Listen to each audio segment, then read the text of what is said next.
Folks, today is Monday, June 26, 2026. Coming up on Roland Martin Unfiltered. Sorry, June 22nd, 2026. Coming up on Roland Martin Unfiltered, streaming live on the Black Star Network. I am here in Columbus, Ohio, where I'll be participating in the State of Black America with Congresswoman Joyce Beatty. We'll be carrying that live right here on the Black Star Network. Breaking news, Karmelo Anthony has a new legal team. We'll tell you all of those details of a group of Black Texas lawyers who will be leading his case as it goes to appeal. Also, on today's show, Secretary of Defense Pete Hegseth always talks about merit when it comes to promotions, yet why does he continue to overrule the promotions of blacks to senior leadership positions in the military and promote inferior white leaders? We'll talk about that. Plus, the Supreme Court makes a ruling in a critical voting rights case. Lots to break down. It's time to bring the funk. I'm Roland Martin Unfiltered on the Black Star Network. Let's go. Whatever the miss, he's on it. Whatever it is, he's got the scoop, the fact, the find. And when it breaks, he's right on time and it's rolling. Best believe he's knowing. Putting it down from sports to news to politics. With entertainment just for kicks, he's rolling. It's on go, y'all. It's Roland Martin, yeah. Rolling with Roland now. He's funky, he's fresh, he's real, the best, you know he's Roland Martin now.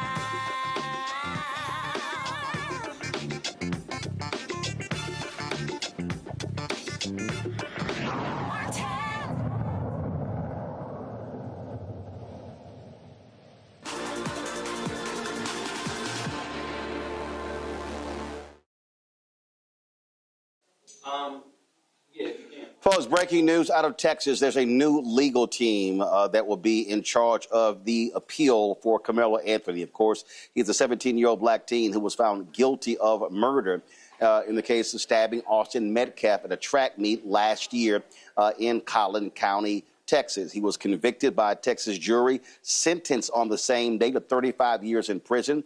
He had to serve at least 17 years before he's eligible for parole. This is what the press release says. A team of leading appellate, civil rights, and criminal defense attorneys announced today it has taken on the case of Karmelo Anthony, who was recently sentenced to 35 years following his murder conviction, the death of Austin Metcalf. The team, serving pro bono, will review the trial record and pursue all available avenues of appeal. Leading the effort are Russell Wilson, the law firm, a law office of Russell Wilson II, Gary Bledsoe, the Bledsoe Law Firm, and president of the Texas NAACP, Michael Ware, law office of Michael Ware, Brooke Clues, Ben Crump Law, Sean Daradia Law Firm, and Justin Moore, Stafford Moore as well. Our appellate team has been retained following the conviction to conduct a fresh, independent review of the trial record. We recognize the profound loss suffered by one young man's family and the uncertainty facing another, and we extend our respect to everyone whose lives have been forever changed by these events. Our responsibility is to determine whether a legal error occurred and to ensure that every issue supported by the record is fully and vigorously presented on appeal. And so it then goes on to actually list in detail the bios of the different attorneys. Of course, a number of people have been highly critical of Karmelo Anthony's attorney for how he conducted the case. So, for instance, Karmelo Anthony did not testify in the trial. But what really stood out is when they went to the sentencing phase, and the attorney only called one witness, Karmelo Anthony's mother. And so he was literally convicted by this jury. They deliberated for less than 3 hours, and then he was sentenced all in the same day. And so there were a number of folks who were highly critical of his, frankly, lackluster defense of Karmelo Anthony. And so this has been talked about for quite some time in terms of what was going to be happening in this case. So I'm going to bring in my panel right now. First of Omekongo Dibinga, Senior Professor at Lecture School of International Service, American University. He is also author of Lies About Black People, How to Combat Racism out of D.C. Control Room, let me know when Thelma Anderson and Dr. Avis Jones-DeWeaver have joined us. Omekongo, I'll start with you. I mean, this is obviously a significant development, and there's been lots of discussion after the fact, regarding this. His family has said that they were told that they needed to hire a white lawyer. Well, we see how that went. I can hear you, yes. Ome Congo, can you hear me? I can hear. Ome Congo, well. can you hear me? All right, so clearly we're having some issues with Ome Congo. Even Dr. Avis Jones-Weaver, can you hear me? I can hear you. Okay, so let me go to you. So there were a lot of concerns obviously expressed of his defense counsel in the aftermath of the conviction and the sentencing. It certainly was. And as you alluded to, a lot of people were concerned about the racial dynamics of this entire, unfortunately, setup, I would describe it as. Not only the white defense attorney, but not one black person on the jury. And it created a feeling, especially unfortunately with Texas. I know you're a son of Texas, in the history of Texas, kind of knowing that setup. Frankly, I was concerned from the beginning. I could, in some way, understand the counsel that he got to have a white attorney, in the sense of oftentimes you will see a strategy where, for example, if a man is accused of sexual assault, he's oftentimes told to have a woman defend him. We saw that with the case where you have someone who is, for example, the previous case with the young man who was shot in the back by the Asian store owner. He had a black defense attorney. Oftentimes, the defense attorney, is a strategy to have that attorney match the victim to hopefully be a little bit more sympathetic for the jury. But no matter what color the attorney was, it was clear that he would seemingly know what the hell he was doing, or on the worst case interpretation, maybe there was some collusion to get this child in a situation where he would be where he is right now. So either way, at minimum, it seemed to be horrible representation. The jury definitely put him at a disadvantage from the beginning, but I am hopeful now that there is an expanded legal team in place, that there is more information, it seems like, coming out about this case, that as we move forward, we'll get a little bit closer to justice for him and his family. Ome Congo, can you hear me now? Folks, can Ome Congo hear me? All right, is Thelma there? All right, so let me do this here, folks. Let me go to a break. Y'all, please sort out this audio stuff so I can come back with the panel and have this conversation. You're watching Roland Martin Unfiltered on the Black Star Network. All right, folks, let me tell you about Chapter. Now, if you're on Medicare or about to be, the system is not set up to work for you. Too much fine print, too many plans, and too many people making money off of your confusion. And look, we're used to this. We're no strangers to systems that don't have our best interests at heart. But we don't have to accept it when it comes to Medicare. That's why I'm telling you about Chapter. Their advisors are independent and honest. In fact, they're the only Medicare advisors that compare every plan nationwide. And they're focused on one thing: what works for you. If there's a better plan out there, they'll find it. If you're already in the right one, they'll tell you that too. There are no games. Just last year, people who switched with Chapter saved an average of $1,100. It's 20 minutes and a real person. It's completely free. My parents actually have already called. My mom sent me a text. Folks, give Chapter a call at 724-264-8281, 724-264-8281, and connect with someone you can trust. Folks, these are the kind of services that we need for our audience here at Roland Martin Unfiltered and the Black Star Network. So call Chapter right now, 724-264-8281. With medicine and science under attack, I want to keep you and your family informed and healthy. I'm Dr. Ebony Hilton, and I knew at the age of 8 that I wanted to be a doctor. So I studied hard and became the first African-American female anesthesiologist hired at the Medical University of South Carolina since its opening in 1824. And I always say I was made into a doctor, but I was born to be a mom. And as a new mom, wife, sister, daughter, and friend, I understand how frightening a medical crisis can be. I care for individuals on some of the worst days of their lives, and it's my mission to provide you with a safe space to gain clarity on issues affecting your mind, body, and soul.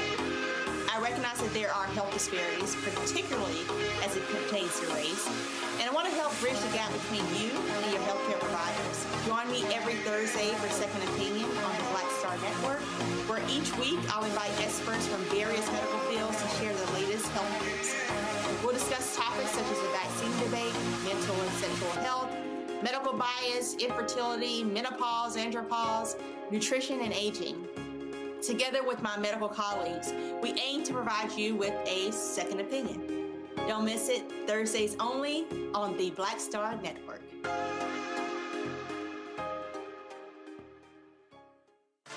A decade of love, joy, and power. Black Voters Matter is 10 years old, and we are just getting started. This is love with a purpose. This is Black joy in motion. This is unstoppable power.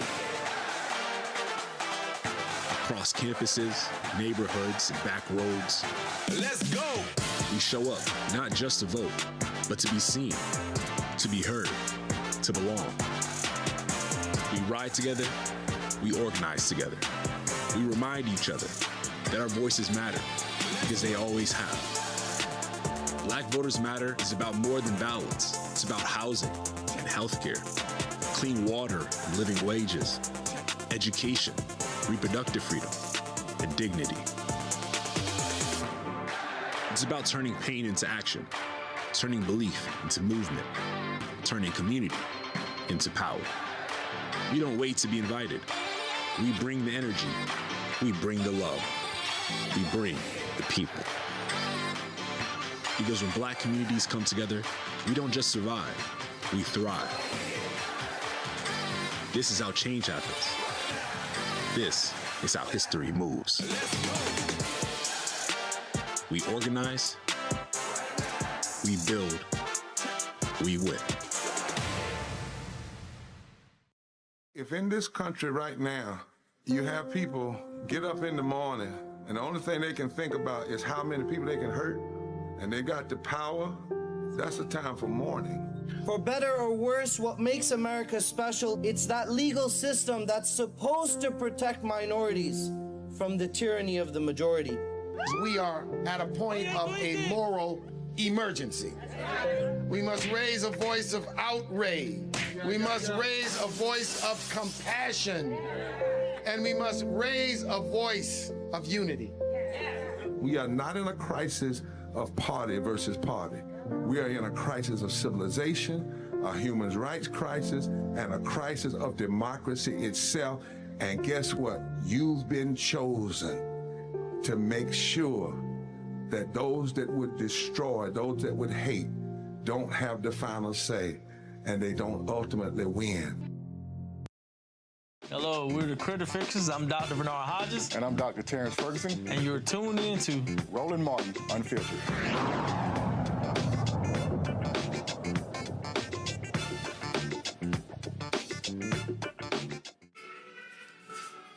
All right, folks, there have been some audio issues with our panels, and we're trying to get them all up to speed, so we'll hopefully have them on soon. Let's talk about what the Supreme Court did today, a huge blow. I told y'all about a case that started out of Arkansas that was going to have serious ramifications when it comes to voting rights. Well, the Supreme Court declined to hear a case challenging a lower court ruling that limits who can enforce key voting rights protections. The decision leaves in place a ruling that prevents voters and civil rights groups from bringing certain voting discrimination lawsuits in Arkansas, Iowa, Minnesota, Missouri, Nebraska, North Dakota, and South Dakota. Instead, those cases will largely have to be brought by the Department of Justice. And we know they absolutely are an anti-black, anti-voting rights Department of Justice.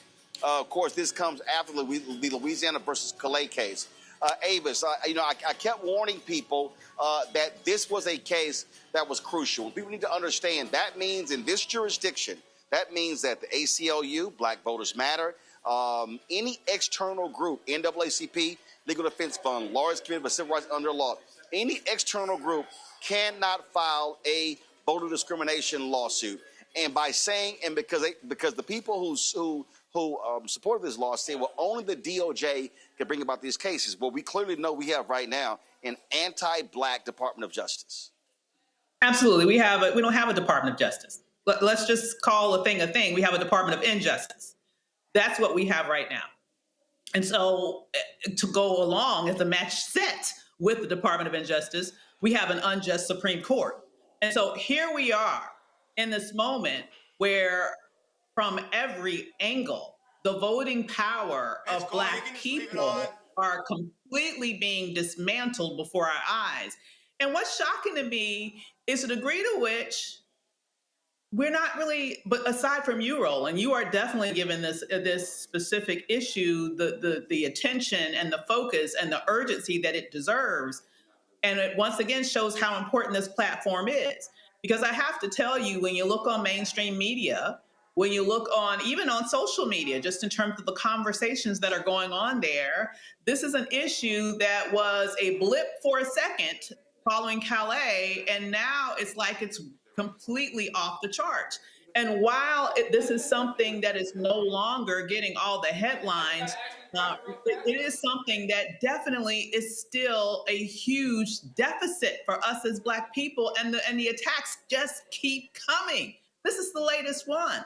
So one other round in the attack on Black voting power, one other round in the ability to dilute, diffuse, fracture the Black vote, and to specifically say, under this administration and in this Department of Injustice, that we are to assume that that institution would do anything to protect Black voting rights is an exercise in futility. We know exactly what this is. They're trying to undermine our voting power, and it's time for us to speak up, get up, and do everything that we can to protect it.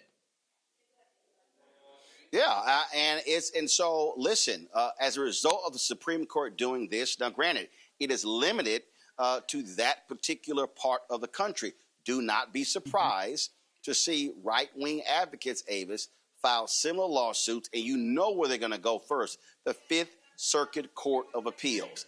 That governs most of your southern states. And so you're going to see that Fourth Circuit. And so don't be surprised to see that's the next phase where they do this to basically shut down external groups from filing lawsuits in states where you have a large amount of Black people.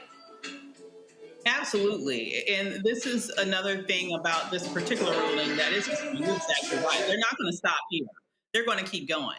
And what we have seen in terms of the strategies that the right has used so far, they have used this strategy of pushing forward on various different lawsuits in order to undermine the power of a wide variety of equal protection coverages, right? And now we're talking about voting rights. But what's really disturbing about this is, you know, in the past, at least we've had the ability to have those institutions that historically have taken up the mantle to fight for justice, to fight for equal protection, to fight for our voting rights, to fight for our rights to be treated equally in this nation, to now undercut their ability to be able to fight back is really the death blow here until we can get this corrected. So one thing I will say, this once again highlights the absolute urgency of making sure that we move forward in a way that overperforms, not only in the midterms, but we have to look forward to the presidential elections, the House and the Senate, because at the end of the day, we need significant Supreme Court reform. This needs to be the death nail in the Supreme Court as it is currently constructed. We need to move forward. And to me, one of the non-negotiables that I have to see for any presidential candidate that I'm going to vote for in the future, that person has to say, one of the things that I'm going to make sure happens at the very top of my agenda with the next presidency, to make sure that we have Supreme Court reform. And to make that happen, that person needs not only the presidency, they need the House and the Senate. So we need to do all we can to get back all the realms of power, because until we do that, something like this really undercuts our ability to be able to fight back for our voting rights. Well, and here's the deal here, and this is most important. I keep saying, you cannot have any reform of the Supreme Court if you do not get control of the House, Democrats, get control of the Senate, and then get control of the White House. And so the elections are all a part of this. Absolutely. And what most people, a statistic that most people don't realize, is that for the past 30 plus years in this nation, the Democrats have only held both the House and the Senate for a total of 8 years out of the past 30 years. I mean, it's very rare that we have both the House and the Senate. You know, we have all of these huge expectations. I know people are talking about, for example, with the recent Obama's presidential library opening, and there's this big debate that's gone on ever since he's been in office. What has he done for Black people? The reality is he only had the House and the Senate for 2 years out of 8 years. All right, it's kind of hard to get shit done if you do not have the Congress in addition to the presidency. So we have to understand that it's important to not only vote for president, it's important to make sure that that president has the legislators that they need in both houses of Congress in order to be able to get through legislation.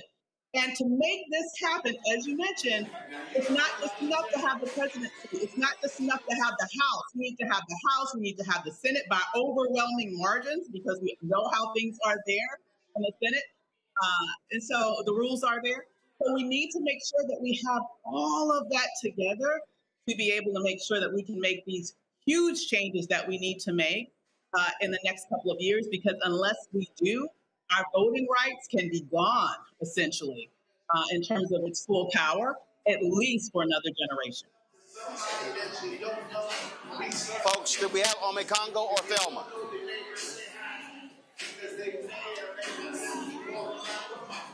All right. Okay. All right, so let me do this here. Let me go to a break.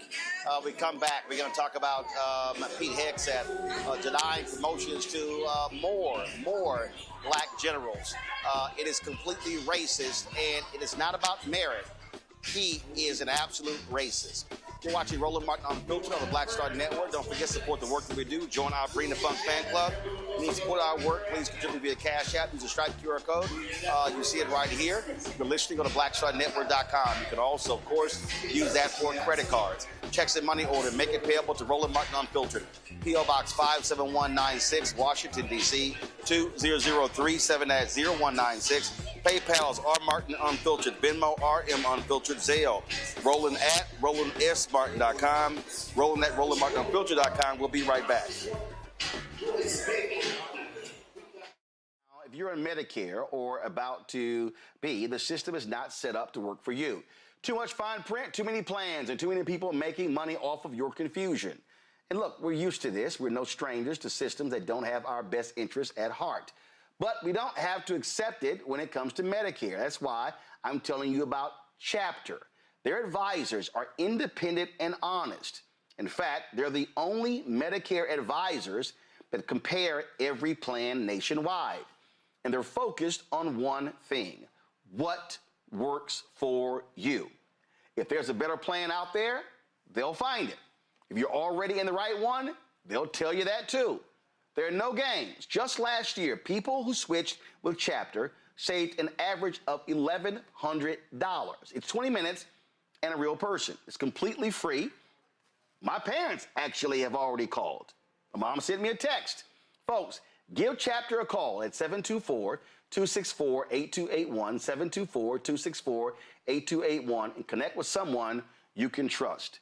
Folks, these are the kind of services that we need for our audience here at Roland Martin Unfiltered and the Black Star Network. So call Chapter right now, 724-264-8281.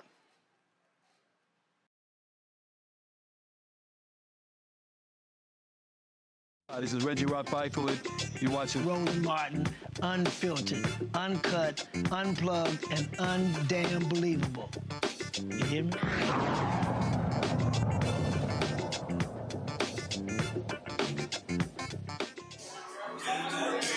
How many times have we told y'all the GOP has a war on black people? And that war is taking place at the Department of Defense. Trump calls it, of course, Department of War, as BS. They can't change the name. So check out this reporting that was done. So Pete Hegseth, Secretary of Defense, has been, now mind you, remember, this unqualified white man followed an eminently qualified African-American, four-star retired General Lloyd Austin. And so what he's done is the New York Times published a detailed story of the former Fox News host blocking more African Americans. Internal Pentagon studies have said that nearly 1/3 of black service members reported racial discrimination in the Trump administration. They don't give a damn at all. They don't care at all. And so what he's done is block these promotions. And now remember, he wrote a book complaining about diversity in the military. And what he's done is he specifically targeted soldiers, okay, who supported diversity. In his last case, a high-ranking African-American, you had a review board that actually reviewed this. The review board reviewed this, and they went through and they said, okay, this is who we're going to nominate. He was ranked number 1, this black soldier. Well, Pete Hegseth said, nope, that soldier supported diversity. So as a result, I'm not going to promote it. And so what they did is they chose the third-rate person who was a white man. This military is becoming more and more white under Donald Trump. I told y'all my book, White Fear. That's what this is about. This is all about attacking black people. They do not want to see African Americans promoted in this administration, in this country. This is undeniable, pure racism, Avis.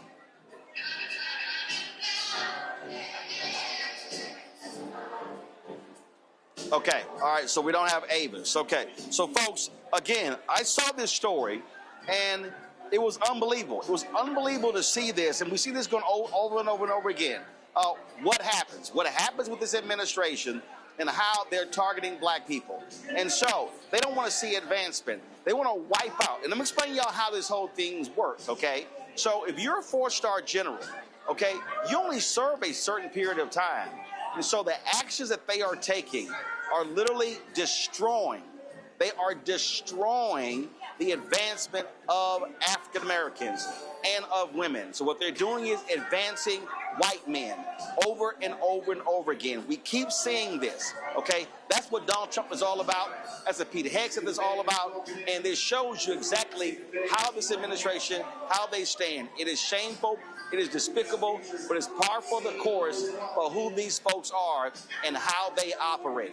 And so it just makes no sense whatsoever, and you're going to see it again.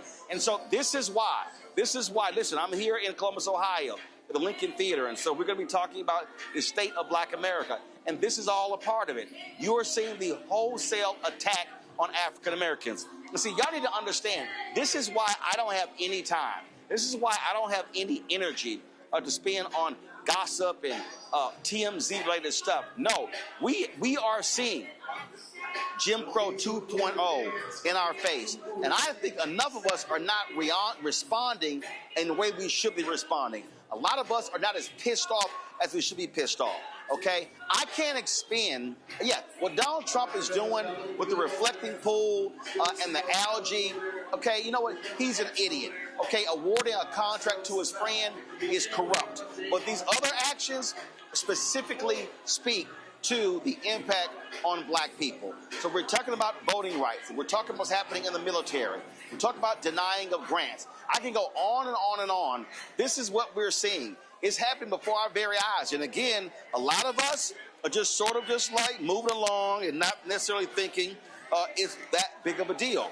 But the reality, it is that big of a deal. And I'm telling you, you're going to see more of this. If we do not vote in massive numbers come November, and Republicans still control the House, they still control the Senate, you can't do anything about the White House. Then guess what? it's going to get worse. It's going to get worse. You're going to see more of this over and over and over again.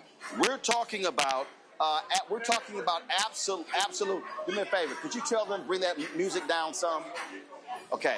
So that's, folks, I'm telling you, that's what's going on. What we are seeing right now is a complete attack on everything black.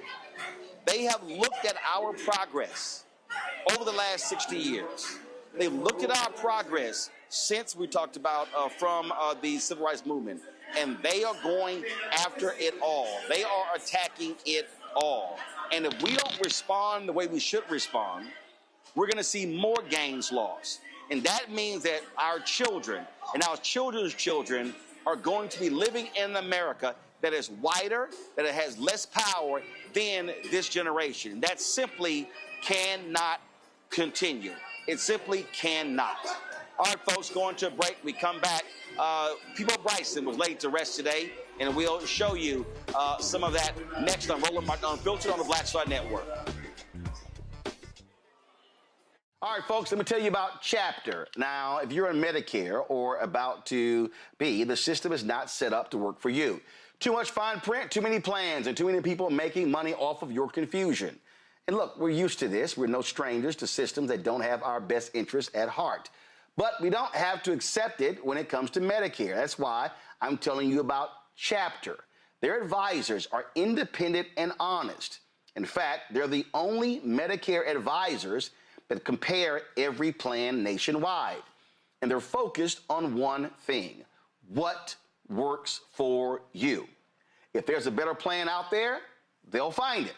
If you're already in the right one, they'll tell you that too. There are no games. Just last year, people who switched with Chapter saved an average of $1,100. It's 20 minutes and a real person. It's completely free. My parents actually have already called. My mom sent me a text. Folks, give Chapter a call at 724-264-8281, 724-264-8281, and connect with someone you can trust. Folks, these are the kind of services that we need for our audience here at Roland Martin Unfiltered and the Black Star Network. So call Chapter right now, 724-264-8281. With medicine and science under attack, I want to keep you and your family informed and healthy. I'm Dr. Ebony Hilton, and I knew at the age of 8 that I wanted to be a doctor. So I studied hard and became the first African-American female anesthesiologist hired at the Medical University of South Carolina since its opening in 1824.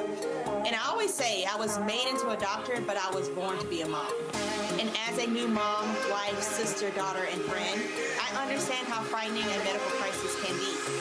I care for individuals on some of the worst days of their lives, and it's my mission to provide you with a safe space to gain clarity on issues affecting your mind, body, and soul. I recognize that there are health disparities, particularly as it pertains to race, and I want to help bridge the gap between you and your healthcare providers. Join me every Thursday for Second Opinion on the Black Star Network, where each week I'll invite experts from various medical fields to share the latest health news.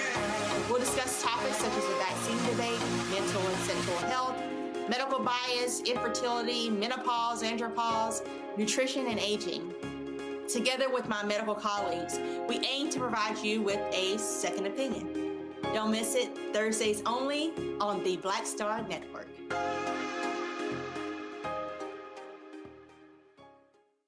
If in this country right now, you have people get up in the morning and the only thing they can think about is how many people they can hurt, and they got the power, that's a time for mourning. For better or worse, what makes America special, it's that legal system that's supposed to protect minorities from the tyranny of the majority. We are at a point of a moral emergency. We must raise a voice of outrage. We must raise a voice of compassion.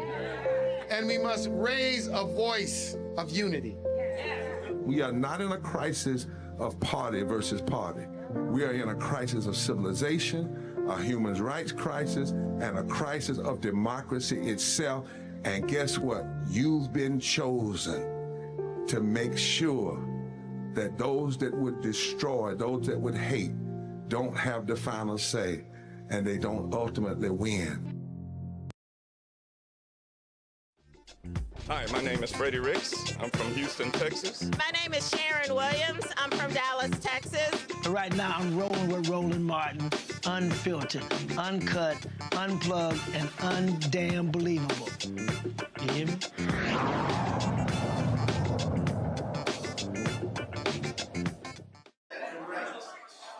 All right, folks, time for Black Star Network headlines with Brittany Noble. With just one day before Maryland's primaries, a candidate running for Maryland's House of Delegates is caught in a firestorm over the fact that he spent years performing in blackface. Republican Bobby Al Jolson Berger is facing scrutiny over his decades-long career performing in blackface. The 78-year-old is one of 5 Republicans running for a seat representing an area east of Baltimore. Berger said he's proud of his performances. More than 1,000 blackface shows impersonating Al Jolson, an entertainer who performed in blackface in the 1930s.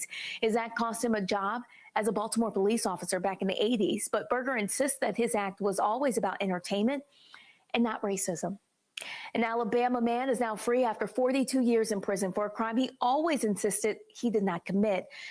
Irvin Harris has been sentenced to 99 years in prison after being convicted of rape in 1975.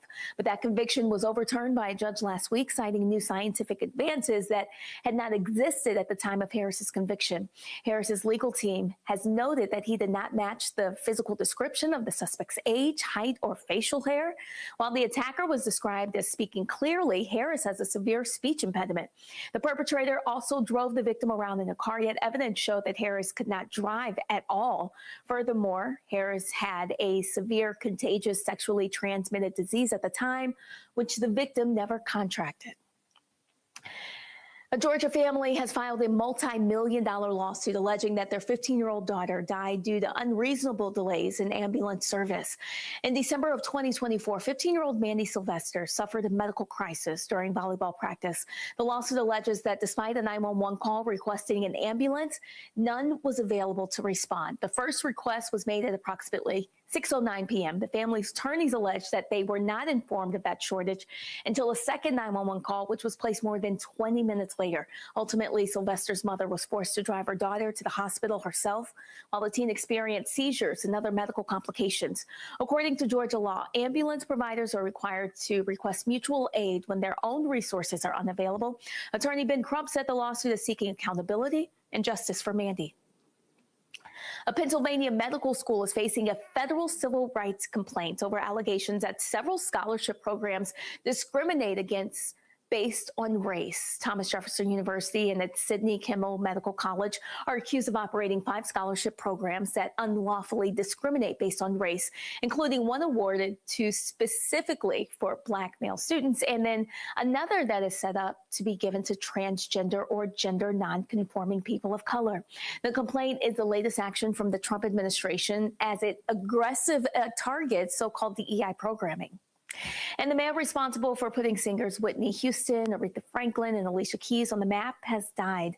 Music mogul Clive Davis spent 6 decades at the highest levels of the music business, working with Jennifer Hudson, Earth, Wind & Fire, Dionne Warwick, and a star-studded list of artists. He most recently was Chief Creative Officer of Sony Music Entertainment and was a former head at labels such as Columbia, Arista Records, and J Record. Davis had recently been hospitalized with an upper respiratory infection, and his family announced today that he died at his home in New York City. He was 94 years old. Former Olympic golfer David Hearn is facing criminal charges after taking fragments of paint that surfaced in the Lincoln Memorial reflecting pool. The incident comes amid controversy over the pool's $13 million renovation, part of President Trump's efforts to improve the appearance. Despite the upgrades, algae blooms spread rapidly, and this week, large strips of chunks of blue paint began appearing on the surface of the water. Well, Hearn says he was detained for 5 hours without being allowed a phone call after being arrested on Friday. Hearn's next court appearance is scheduled for July 9th, and he says that he hopes all charges will be dismissed. Hearn also says he's received death threats and believes that he is being made a political example because of the attention surrounding the reflecting pool controversy.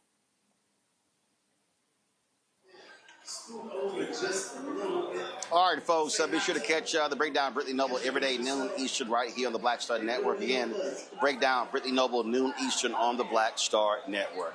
Folks, today in Atlanta, the great Peabo Bryson was laid to rest. He died a couple weeks ago at the age of 75 after suffering a devastating stroke. Many of his supporters and fans and colleagues met today in Atlanta for his homegoing service. We streamed that on the Black Star Network. If you missed it, go to our YouTube channel. You can also go to, actually, we're going to be streaming it after today's show. And so one of the folks who, longtime partner, is Regina Bell, the great collaborator. They performed together. Baby Winans, Ruben Studdard brought the folks to tears with this singing as well. Here's some of today's homegoing service. And some prayer to Tanya and the family and his children and friends. It was an honor to stand on stage with people. One of the things I loved about him is because he knew he was talented and he knew he could out-sing anybody. And I'm here just to remind the family and to remind all of us that God is faithful and he will prove himself faithful to the end.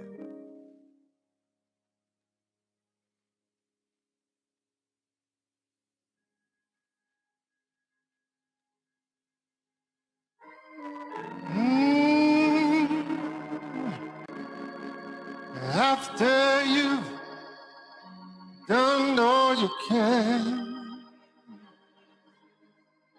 after you've done all you can,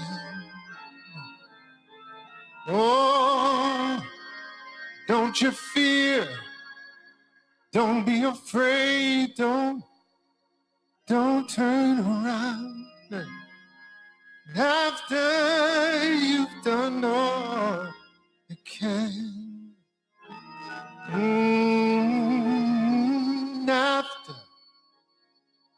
after you've done all you can, on God's word you stand.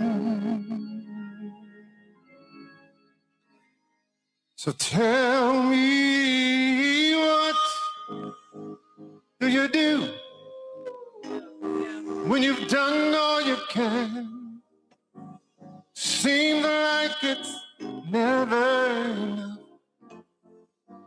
Tell me, what do you say when your friends turn away and you're alone, so all alone? And tell me, what do you give when you've given your all? Seems like you can't make it through. Well, you just stand when there's nothing left to do. You just stand, watch the Lord see you through. After you've done all you can, you just stand. Oh, my. Oh, tell me, how do you handle the guilt on your past? Tell me, how do you deal with the shame? And tell me, how can you smile when your heart has been broken and filled with pain? Oh, filled with pain. And tell me, what do you give when you've given your all and it seems like you can make it through? Well, you just stand when there's nothing left to do.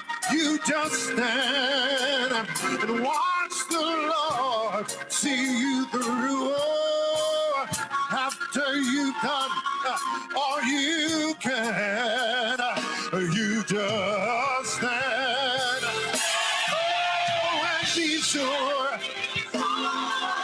and be not entangled in the bondage again. You just stand and be sure, because God has a purpose. Oh yes, and He still has a plan. Tell me what. Oh, and you've done all you can, and it seems like you can't make it through. Oh, you just stand. You stand. You hold your head up, and you stand on His word. Oh, you go through the storm, and you go through the rain. You stand through the hurt, and through the hurt, and through the pain. You hold on, and you don't give up, no. You just hold on, and don't you dare give in, because He promised. And if He promised, He will keep His word. I said He'll keep His word. Oh, I love Him, I love Him, I love Him. Oh, I need Him, I need Him. I love Him, and I need Him, and I need Him, and I love Him, because He promised. Hey, after you've done all you can, you just hold your head up, because my help coming from the Lord. After you've done all you can, lean not to your own understanding, but lean on His promise. Oh, after you've done all you can, you just square your shoulders and know He's going to come through. Oh, after you've done all you can, you just stand. Don't give up. You stand. Don't give in. You stand and wait on Him, wait on Him. Oh, you just stand. Oh, hallelujah. Hallelujah. Hey, glory, glory, glory.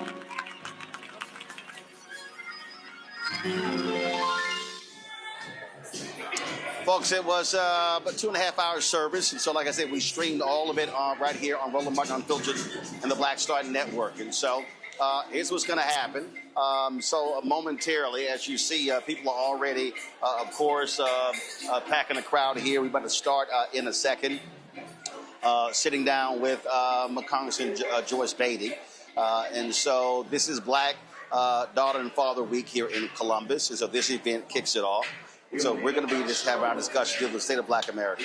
And so we're going to stream that live right here, Roland Martin Unfiltered. And so then after that is over, then we will have the restream of the funeral service of Peabo Bryson. Also, let me say, of course, as we know, Peabo Bryson passed away due to a stroke. Yesterday, I happened to be in Baltimore. I'll share some of the video tomorrow. I was in Baltimore yesterday. I stopped by AFRAM, which is, of course, the music festival at Druid Hill Park in Baltimore. And the closer last night was Uncle Charlie Wilson. It was the first time he had performed in 9 months.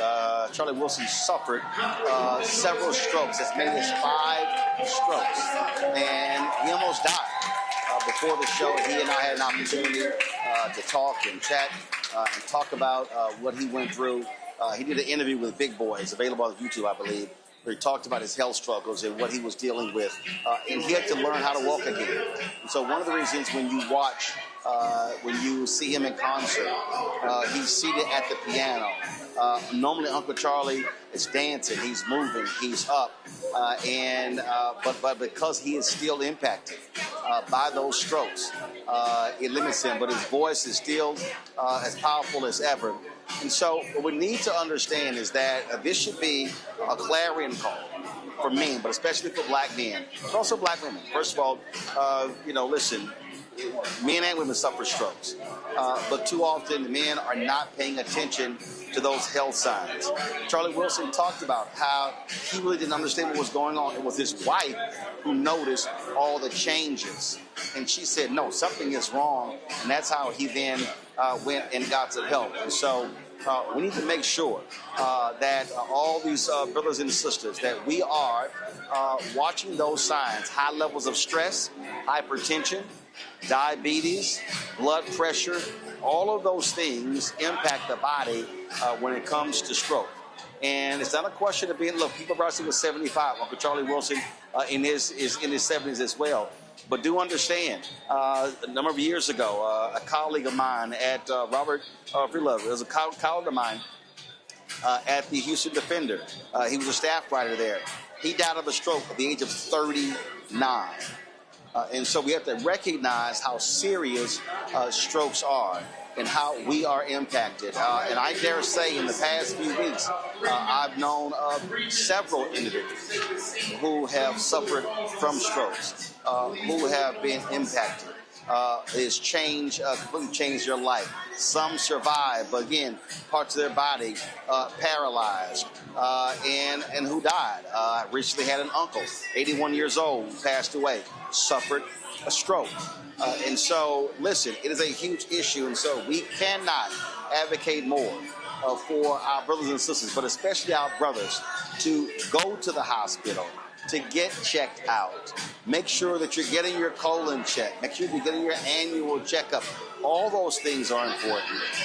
It is critically important. So these things are preventable, but we have to also be extremely vigilant and diligent when it comes to our health. It's not just about weight loss. It's also, listen, there are people who are in peak condition. In fact, there was a journalist, it was a longtime editor, passed away of a heart attack, age 63.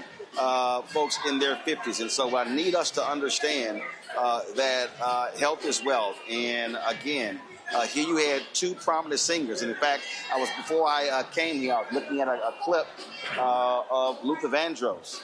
And remember, Luther Vandross suffered a massive stroke. And so three major voices, Peabo Bryson, Luther Vandross, Charlie Wilson, two of them have passed away. And Luther had his stroke. He died 2 years later. Peabo had his stroke.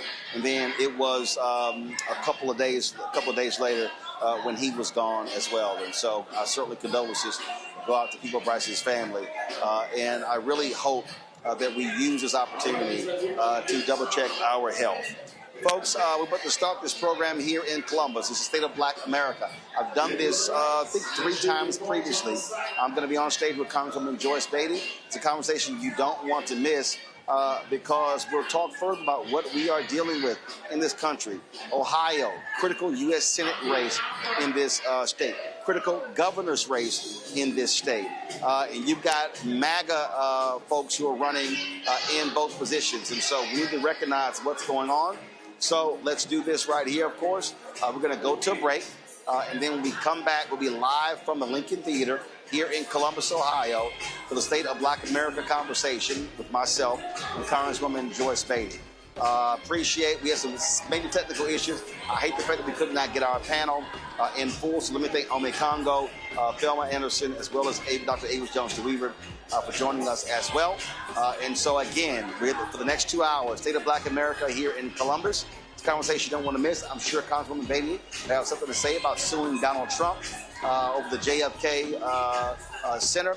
And then, of course, after this discussion, then we'll have the restream of the homegoing service with the great Peabo Bryson. Folks, you're watching Roland Martin Unfiltered on the Black Star Network. Be sure to support the work that we do by joining our Bring the Funk fan club. Our goal is to get 20,000 of our fans contributing on average $50 each. You get us $4.19 a month. 13 cents a day. Listen, we don't have some big corporate partner writing our checks. We don't have millionaires and billionaires supporting us.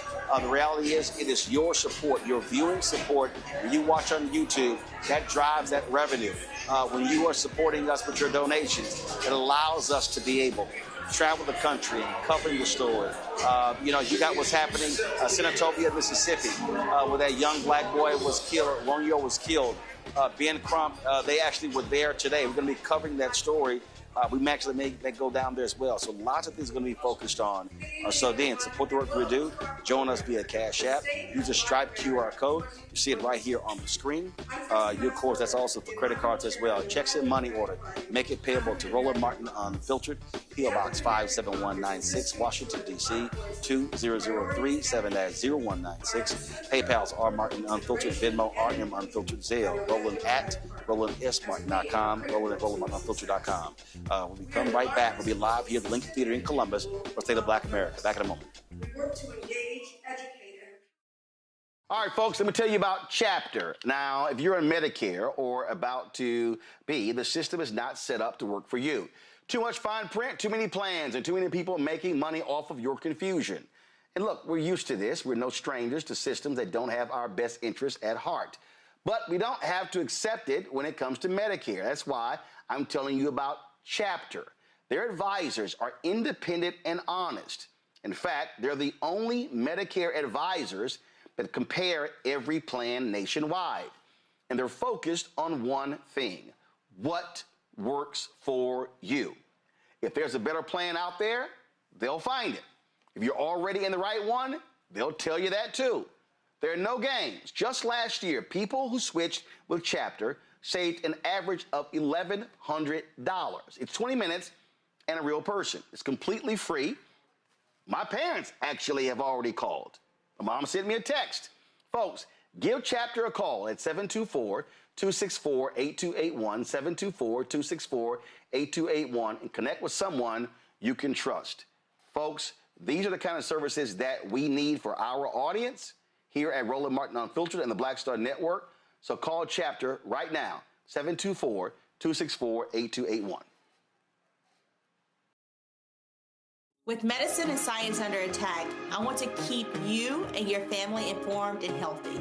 I'm Dr. Ebony Hilton, and I knew at the age of 8 that I wanted to be a doctor.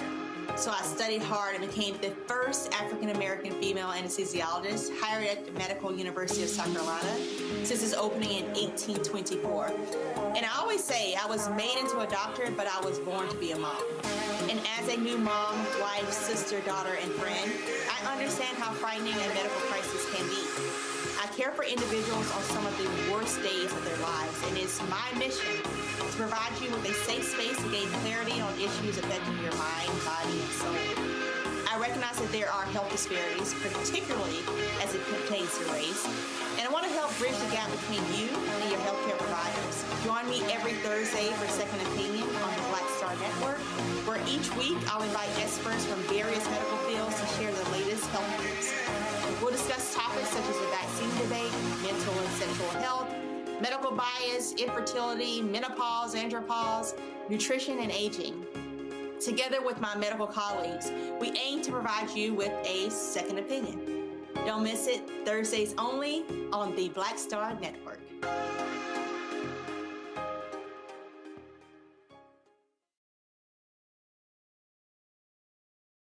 If in this country right now, you have people get up in the morning and the only thing they can think about is how many people they can hurt, and they got the power, that's a time for mourning. For better or worse, what makes America special, it's that legal system that's supposed to protect minorities from the tyranny of the majority. We are at a point of a moral emergency. We must raise a voice of outrage. We must raise a voice of compassion. And we must raise a voice of unity.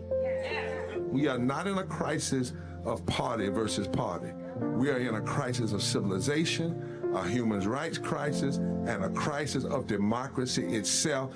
And guess what? You've been chosen to make sure that those that would destroy, those that would hate, don't have the final say, and they don't ultimately win.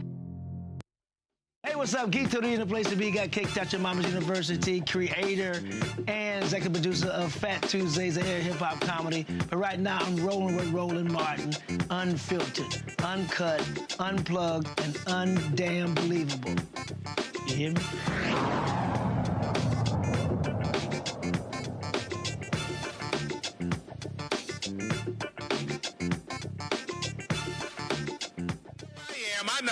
I know, all right?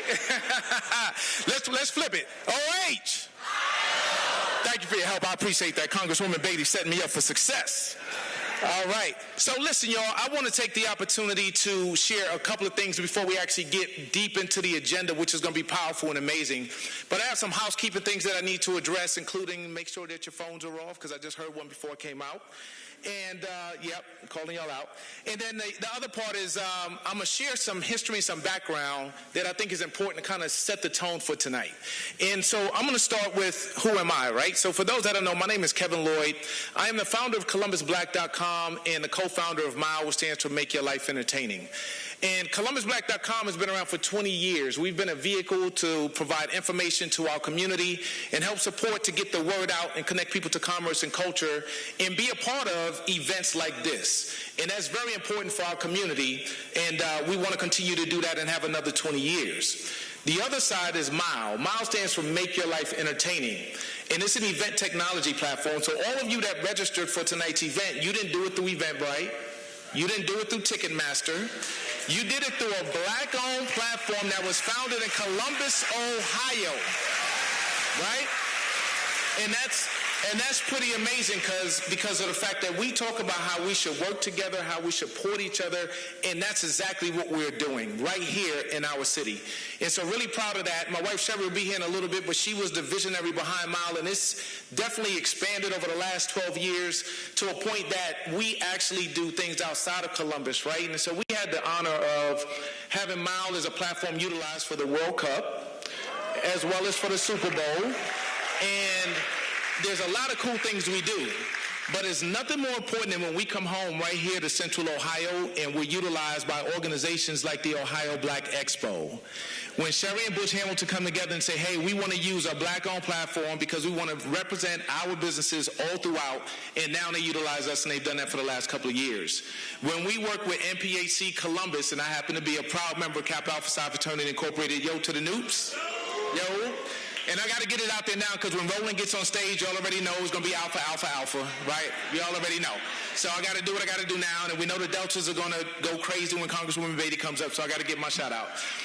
And so I share that because locally, though, the support is so important. Like, people don't understand how important it is to get support at home right here. And so we really appreciate those opportunities. There's another company, is East Chop Capital, owned by Carrington Carter. And they are an real estate investment company. They use us for their investment meetings that take place around the country, including Martha's Vineyard this upcoming August.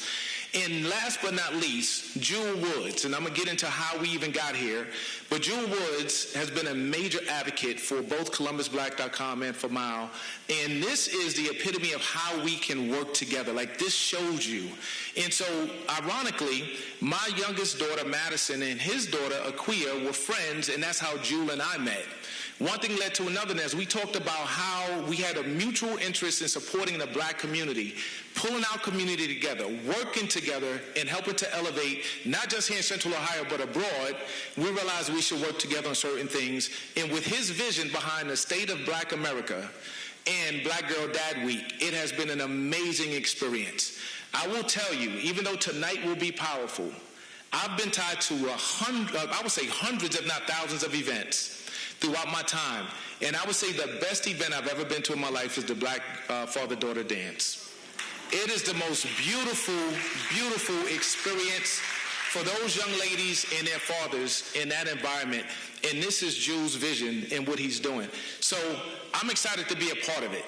So let's talk about Jewel just for one moment, because I felt like we needed to connect the dots. And this is in regards to Male Behavioral Health, which is the organization that's pulling this all together. Male Behavioral Health exists to educate, advocate, and bring attention to the profound mental, emotional, and behavioral health needs of men and boys through research, training, and direct practice. Founded by Jewel Woods, the organization serves individuals, organizations, and helping professionals using a unique therapeutic approach known as masculinist therapy, otherwise known as MT. And I have to say this about Jewel because he won't. Jewel shows a lot of humility, and he's very humble. But Jewel is the kind of brother also that spends his life pouring into others every single day, y'all.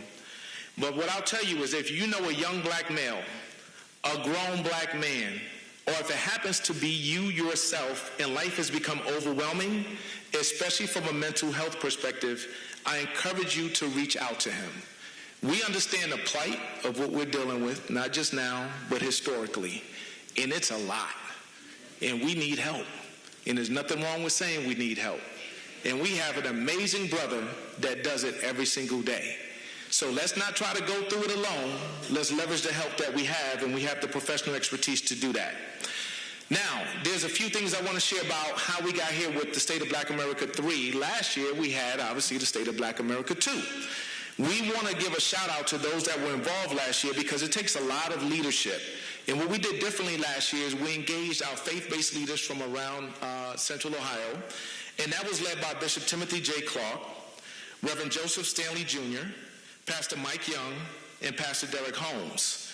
We also had some representation from the Ohio Black Legislative Caucus Foundation with President Shayla L. Davis, and we have Representative Dontavius Geralds, who's always out and involved in the community, and then we have Michael D. Cole.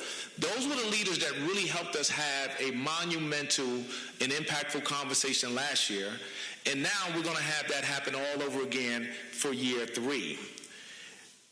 Something that's important before we go on is you'll notice, if you didn't earlier on the screen, there was a little QR code down in the corner, and it was bubbling around a little bit. You also may have received a handout when you came in that has a QR code on it. And that QR code is set up, and it's set up for the support through donations for the Black Star Network and Roland Martin. We believe that black-owned media is very imperative to us in our community, and we need to be able to have a voice on our behalf. So if your mind, your heart, your spirit, and definitely your pockets feel at some point that you want to contribute, you can scan the QR code and you can donate. Now, what I learned from Roland last year, besides a lot of really powerful information, was that everybody does not know how to use a QR code. And he said, no, show them how to do it and start from the beginning. And I said, no, they know how to do it. He said, no, show them how to do it. So very quickly and easily, y'all, I'm going to just walk through the steps. I won't show you. But if you pull out your phone, right, go to your camera. When you go to your camera, you're going to be able to see the QR code on the screen. Don't take a picture of it, all right, unless you want it for later. So what you do is you wait, and then the link is going to pop up. When you see the little bubble with the link, you tap the link, it'll take you to the page, and you can make the donation, all right? And so that's how we use the QR codes, right? So you'll have that a couple of different times throughout the show tonight or the event tonight, and so that's how we'll use that, all right? Now, I am literally about to wrap up right here, y'all, and that means that somebody else is about to take the stage. And so I want to make sure I give the proper introduction. I told you about male behavioral health, but I didn't tell you everything about Jewel besides him being a really great brother. Jewel Woods is the founder and clinical director of Male Behavioral Health in the Center for Men and Boys. He is a licensed independent social worker with supervision designation and brings over 20 years of advocacy experience working with and on behalf of diverse individuals and communities. Jewel holds a Master of Arts in Sociology and a Master's degree in Social Work. He currently serves as an adjunct faculty member at the University of Michigan School of Social Work. We're going to give him some grace, y'all. State up north. Yep, we're going to give him some grace. And that's where he teaches graduate level courses. Now, keep in mind, this brother's on a road. He's here, he's all over the state, and he goes up there, won't name the state, comes back down here to home. He's very busy, y'all. A former Ford Foundation New Voices Fellow, Jewel was also selected for the University of Chicago Minority Scholar Program and was a participant in the Fragile Family Study Training Workshop at Columbia University. As a seasoned therapist and respected speaker, Jewel has presented at the United Nations and delivered talks at colleges and universities across the United States and internationally. He is an author and gender analyst whose perspectives on men and boys in American society have been featured on national television, radio programs, and news outlets. His writings appear in both academic and popular media, including Psychology Today, Miss Magazine, Essence, Ebony, The Huffington Post, The Dallas Morning News, The Cleveland Plain Dealer, and The Philadelphia Inquirer. Ladies and gentlemen, please help me welcome the founder of Male Behavioral Health, Inc., my friend and brother, Drew Woods. You don't know how much I dislike that, honestly. No, seriously. So much of what I do actually is to be silent behind. So I'm a therapist, right? So what I do is I traffic in secrets. And for the most part, it is one of my greatest honors and pleasures is to have men pour into me and tell me things that they have not told anybody else. And so for me, it's always important to kind of be in the background. With that being said, though, this does provide an opportunity for me to, at least foreground a question, which is, why are we here? For some of you, you might be here because you like to be around black excellence. For some of you, you might be here because you say that even though I don't know the answers to the question, I am absolutely committed to being a part of the solution. Some of you might just be here to see Roland and Congresswoman Joyce Beatty, which is cool. But let me just tell you why I'm here. I am here because several years ago, as Kevin mentioned, it became really important for me to kind of figure out a way to highlight what black men do every day that oftentimes just does not get the sort of attention it needs, which is to show up and show out for their families and their communities. And the reality is that we can't face half the things that we're going to be talking about tonight if our communities, and particularly our families, are not strong. And so it was really important for me to kind of create this week that we now know as Black Girl Dad Week. So I want to say two things, and then I want to invite up some of our community partners, because it's really important for you to know that this is a week, right? It's not just about a dance, and it's not even just about State of Black America. It's about the week-long series of events designed to actually do some good community mental health. So I'm going to ask Dr. Price to come up, Brother Jasper to come up, and Pastor Julius to come up. And I'll mention a little bit about the week, and I want them to say what their role is, because it's really important, and then we'll get into the conversation. So this is Monday Politics Night, right? We get an opportunity to talk about the State of Black America. But Tuesday through Thursday, we are actually doing a 3-part series on marriage and family therapy in the black community. Now, why is that important? We can talk about black love all the time, and if you don't know, good people do get divorced. Did y'all know that? Right? Did you know that everybody that's bad don't work out? Right. So the reality is, the question becomes not if, but when people struggle, when particularly men and boys struggle with trying to communicate, trying to talk about their needs, the question becomes what sort of support there is. So I have had the fortune of walking through and supporting men at various stages, and so we're doing 3-part. First is before divorce. Hopefully that's the longest thing. Second is during divorce, and the third is after divorce. So Tuesday, before divorce; Wednesday, during divorce; Thursday, after divorce. Each of those are very different stages in people's relationship. You agree?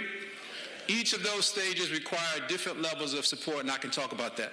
So what I want to do right now is just to bring Dr. Price, and she's co-facilitating part 3, and she can say a little bit word about that as well.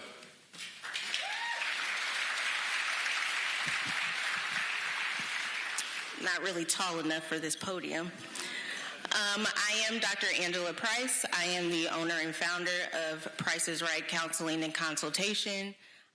Right is spelled R-Y-T-E, realizing your true essence.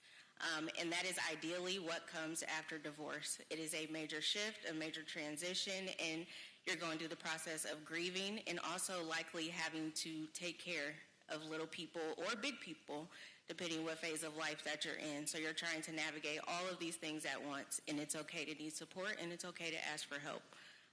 So Thursday, I'm going to be talking, but I'm really hoping it's going to be a conversation of how we can support each other, whether it's through family, friends, religion, how we can support each other, and how we can start to have those conversations so that people don't have to go through it in a silo.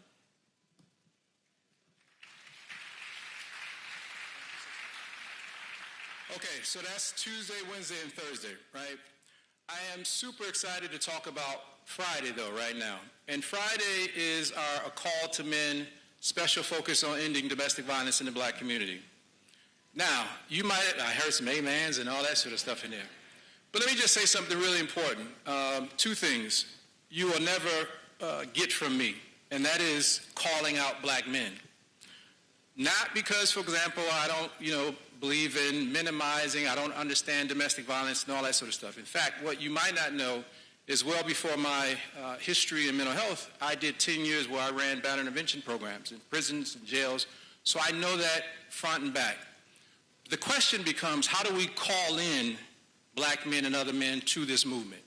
The reality is that only a small fraction of people are involved in domestic violence, but it's more than enough, and we need to get more men into this movement to end domestic violence in the black community. You agree? All right. So with that being said, I have two gentlemen to talk about why they actually have chosen to actually be a part of this movement. This just doesn't start today, but I certainly want to invite everybody to our Call to Men event on Friday. And at this time, I'm going to ask Pastor Julius Lancaster to talk about why he chose to host that event. Good evening, everyone. Look at your neighbor really quick and tell them that they're in the right place at the right time. My name is Pastor Julius, and I have the luxury of pastoring 314 Church here in Columbus, Ohio. And one of the things that I've realized after my good brother Jewel and I had conversation is just how serious domestic violence has become in our community. The reality is that over the last several years, over 150% it has risen in our community. Family, that means that we've got work to do, amen? And so I'm excited to host this. We started a movement entitled Mentality at our church, 314 Church, and we're going to host this event simply because we believe that good men have to be a part of the solution. We have to make sure that we're protecting the women. We have to make sure that we realize not only can we quote statistics, but the reality is that those statistics are our mothers. Those statistics are our sisters. Those statistics are our daughters. And we have to make sure that we are there for them because they've supported us for so long, black women have. Amen? They've got cars in their names for us. They fought for us. They've stood up for us over the years, and at least we can stand up for them now, amen? So we want to invite you all out to 314 Church this coming Friday, June 26th, a call to men Columbus, black men.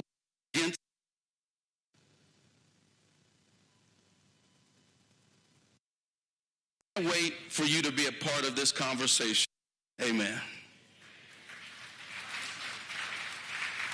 Okay, and I'm super, super excited about this because this is evidence of the work already. Roland has always challenged us and in some ways kind of cracked jokes when we've had this event, when he looked out in the audience and he saw all these beautiful old folks, right? And his question was, where's the young people? So clearly part of what we have to do moving forward in every aspect is to actually get more young men involved. And so I'm excited to actually, if y'all don't see all those beautiful young men over there, that's from the Ubuntu Leadership Institute. This is our next generation of leaders, fathers, husbands, brothers, and for them to be exposed to this is absolutely important and almost unprecedented. So with that being said, I'm so excited to actually bring into you their leader and founder to talk about why he felt like it was important for his young men to be exposed to this message, Jasper Pearson.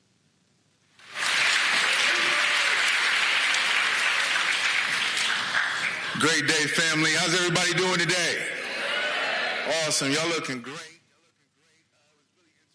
When Joel said old folks, everybody looked to their right and looked to their left, trying to figure out who he was talking about, right? But no, super excited about being in this space. We don't take for granted the moments and the opportunities that we get to get our young people in front of those who have trailblazed and continue to figure out how to solve the solutions and the problems and the issues that are going on in our community. We have an amazing group, as Brother Jewel mentioned, in the back there, and from all different types of backgrounds, connected to all different types of experiences, carrying a whole bunch of trauma, but coming together in Ubuntu Leadership Institute to be able to unfold that, to deal with that, to see themselves as the solution. And so we're excited about being in this space because, as Brother Jewel said, there'll be fathers. There'll be husbands of your daughters. There'll be men in the community who will lead our community. So it's yes, you can clap for that. Yes. And so I'm extremely proud and grateful to be a part of this work that we're doing. We're currently at Ohio State University running Ubuntu Leadership Institute, exposing them to college and career pathways. We're leveraging esports and cybersecurity and artificial intelligence and all the things that a lot of times they don't get in our school buildings, to expose them to the opportunities to see themselves as the leaders that they are. And so as we talk about domestic violence and we talk about the things that happen in our communities that find our way to really put us in a situation where we need healing, we have to start with our young people. We have to focus on them, and we have to make sure that it is a priority. And so we're bringing these amazing, beautiful black young men into the space to have conversation, to see other male leaders in the space, to see fathers and husbands and leaders in the space doing this work. So we're thankful and we're grateful. God bless you, and peace.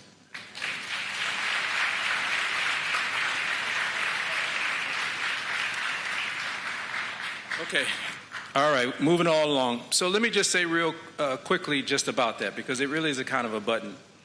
What we're saying is that if you have a fatherhood program, a mentorship program, a rites of passage program, if you're an athletic coach, we can no longer talk about raising good men without talking about the safety and security of women and girls, okay? That has to be about our conception of manhood, right? We can't do those things and then create unsafe families, environments, or relationships. So that's what we're calling men and boys into in our black community. So excited about that. So at this particular time, is that good? That's a good message? That's a good movement? Absolutely. So right now, we are going to go and have a wonderful performance by Dance Elite Performance Academy, also affectionately known as DEPA. Do I need to?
Give it up for these young people. DEPA, Dance Elite Performance Academy. Go ahead and start the video there. All right. We're going to be doing some house cleaning on the quick. So in 2 seconds, I'm actually direct your attention to the screen. As I mentioned to you, one of the really important things that we're doing this week is just a call to men. And the reality is, part of what we have an opportunity to do as we talk about ending domestic violence in the black community is to really destroy some myths. You know, one of the most important myths, or kind of sustaining myths out there, is that if you're a person doing work with men and boys, that somehow you're not doing work for women and girls. And somehow if you're doing work focused on women and girls, that you're somehow not interested in what's happening to men and boys. So we are absolutely interested and committed to destroying that myth. And one of the ways in which we are excited to do that is to start an annual tradition of offering 2 awards for people who represent this balance, the balance of focusing not just on one gender, but on both genders. So in 1 second, we'll be looking at a video, and I think the first video is going to be our Tony Porter Award. First annual. There we go, it's coming. First annual Bell Hooks Award. Well, we'll do Bell Hooks first then. This award recognizes a woman who has demonstrated outstanding leadership, advocacy, and long-standing commitment to supporting women and girls, while also championing the humanity, healing, growth, and development of black men and black boys. Named in honor of the groundbreaking scholar, author, feminist, and cultural critic Bell Hooks, this award reflects courageous leadership rooted in love, accountability, truth-telling, healing, and community transformation. Bell Hooks consistently challenged communities to think deeply about race, gender, trauma, relationships, and liberation, while emphasizing the importance of partnership, compassion, and collective healing. The Bell Hooks Award honors women who advocate fiercely for women and girls, support the healthy development of black men and black boys, promote healing, dialogue, accountability, and community empowerment, lead with courage, integrity, empathy, and vision, help create healthier relationships, families, and communities. And the winner is...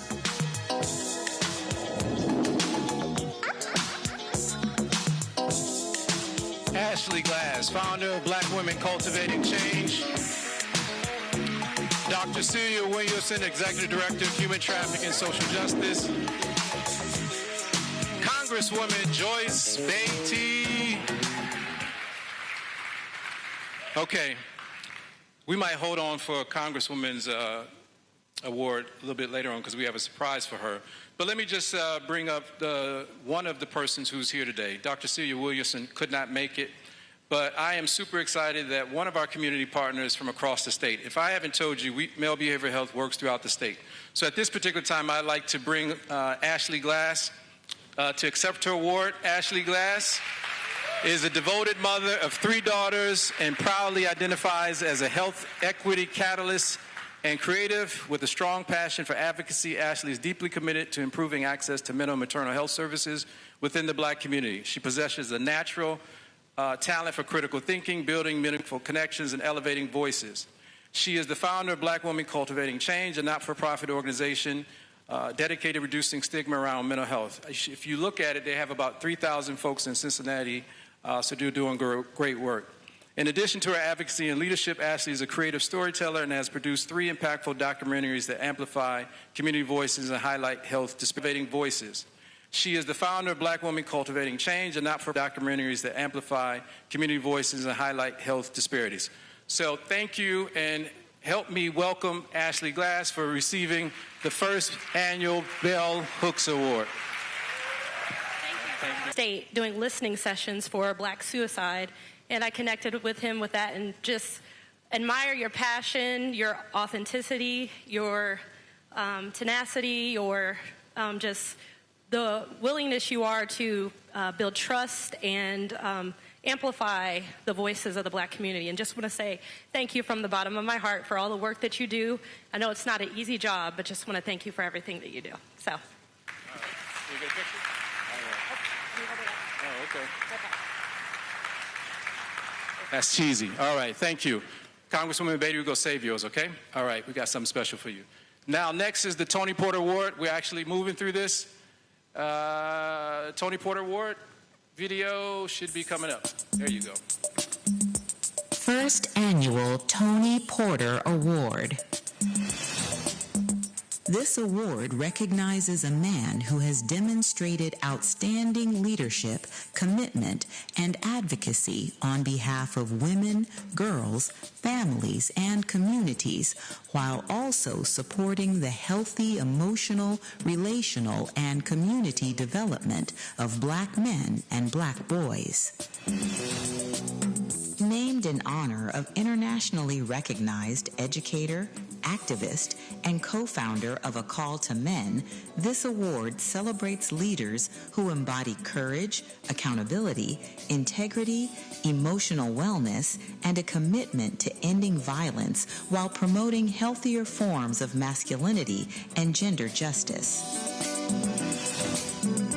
The Tony Porter Award honors men who advocate for the protection and empowerment of women and girls, challenge violence, abuse, sexism, and harmful masculinity, lead with humility, compassion, accountability, and integrity. And the winner is... County Administrator Kenneth Wilson and Sean Hart, Executive Director of Involved Dad. Sean is not here tonight, but the County Administrator Kenneth Wilson is here. If you could come up and accept this award. Did you see all those qualities for this thing? Compassionate, integrity, commitment, love for Black men, love for Black women and girls. We are so excited to offer this award. Kenneth Wilson was appointed County Administrator in January 2015. As County Administrator, the highest unelected post in the county government, Mr. Wilson leads 15 county agencies with more than 1,400 employees. He oversees the county's annual $2.2 billion budgeting process for 35 agencies.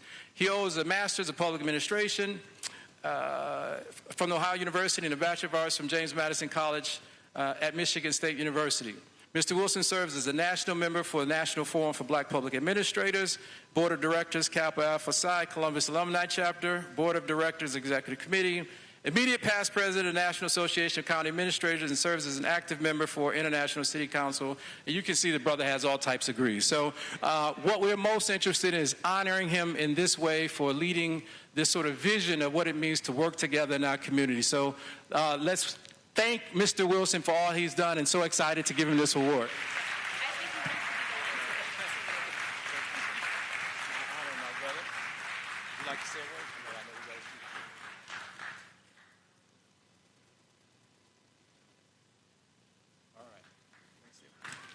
I'll be brief. Thank you all. Thank you, Dr. Woods, for the work that you do, bringing attention to healthy relationships. Black Girl Dad Week is extremely important.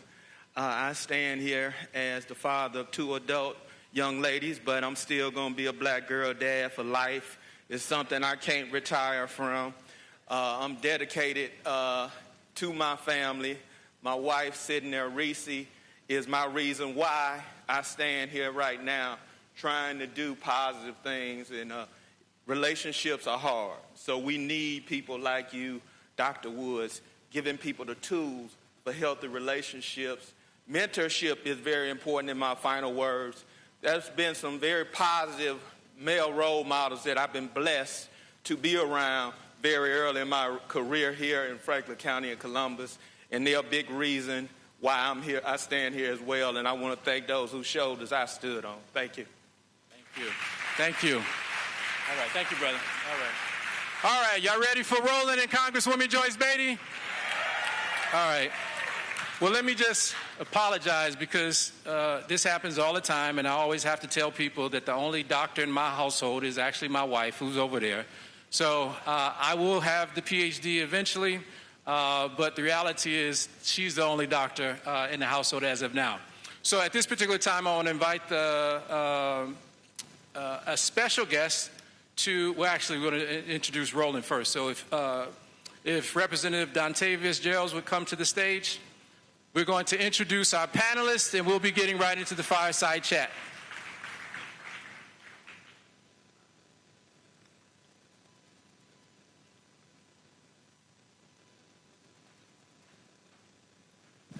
Good evening, everybody. How y'all doing today? Good evening, everybody. How y'all doing today?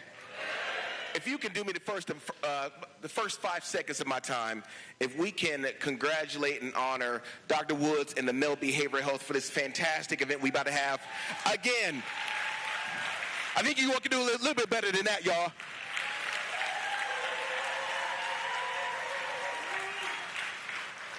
It is truly my honor and my privilege to introduce one of the most influential and truly great voices of American journalism and black media today, Roland S.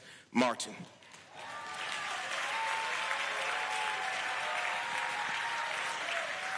First off, let me just say, don't let this light blues fool you. I'm a proud member of Alpha Phi Alpha Fraternity Incorporated, so he's a dear brother of mine, and truly just an award-winning journalist, a political commentator, an author, a media entrepreneur, and he has built a career at the intersections of news, social justice, and unapologetic truth-telling on behalf of Black America. Roland Martin is the founder and host of the Roland Martin Unfiltered, a pioneering daily digital news show that delivers in-depth reporting and analysis on politics, culture, and economic empowerment, and truly from the Black perspective. He has previously served as commentator for CNN, appearing regularly on programs such as The Situation Room, AC 360, and was the host and managing editor of TV One's News One Now and the Washington March with Roland Martin. I think that deserves a round of applause, y'all.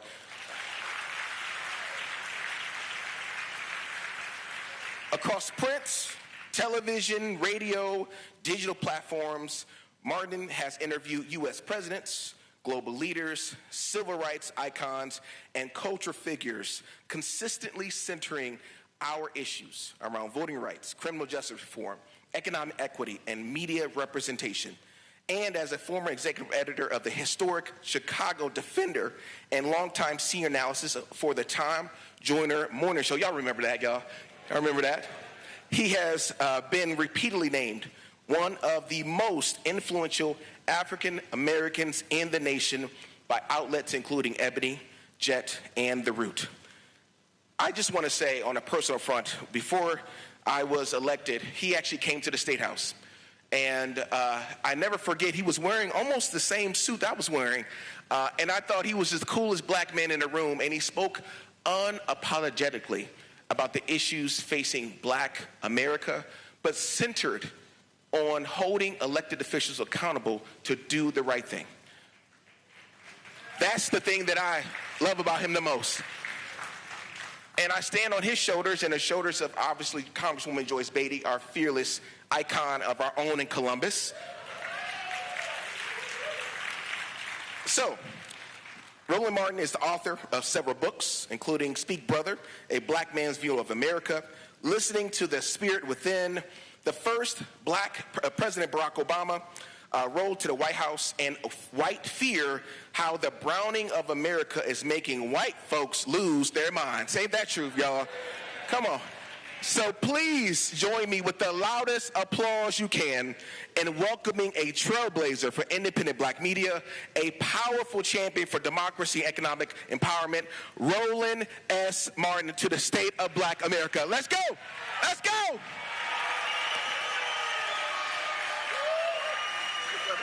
Appreciate you.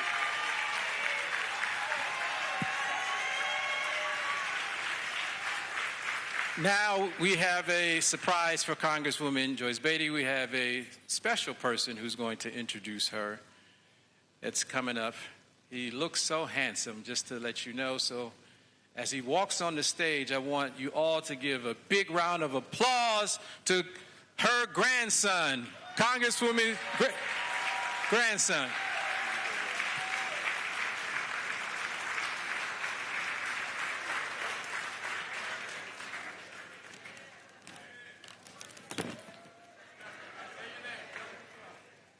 I'm Spencer, and good evening, everyone. My name is Spencer, and I have a very special job today. I get to introduce my grandma, Congresswoman Joyce Beatty. Now, a lot of people know her as a congresswoman. They know she represents Ohio's 3rd Congressional District in the United States House of Representatives. They know she has worked for many years to help people stand up for fairness, support small businesses, protect voting rights, and make sure more people have opportunities. She has also made history. She was also the first woman to serve as a Democratic leader in the Ohio House of Representatives, and she later became chair of the Congressional Black Caucus. But I know her as my grandma, and being her grandson means I know something else about her. She cares deeply about people. She works very hard, and she is not afraid to speak up when something matters. She has been a leader in Ohio and in Congress. So please join me in welcoming someone I am very proud to call my grandma, Congresswoman Joyce Beatty.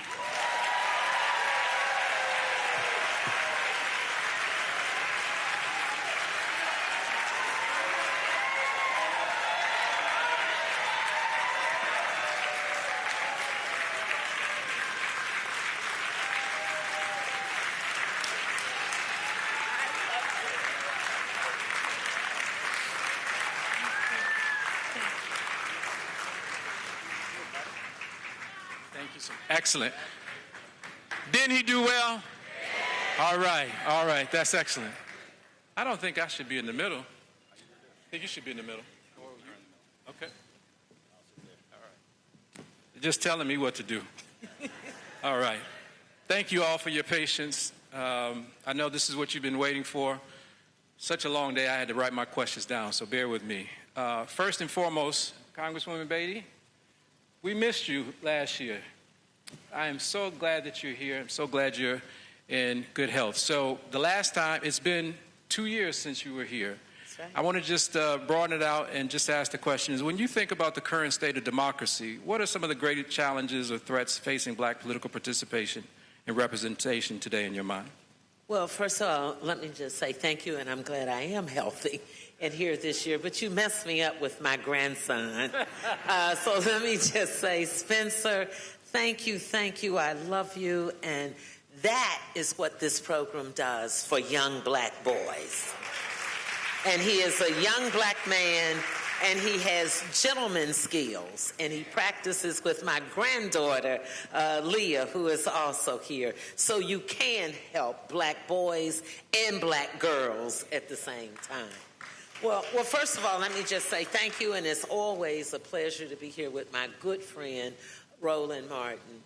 When I think about where we are now and I think about the world we're in and this democracy, I go straight to voting rights.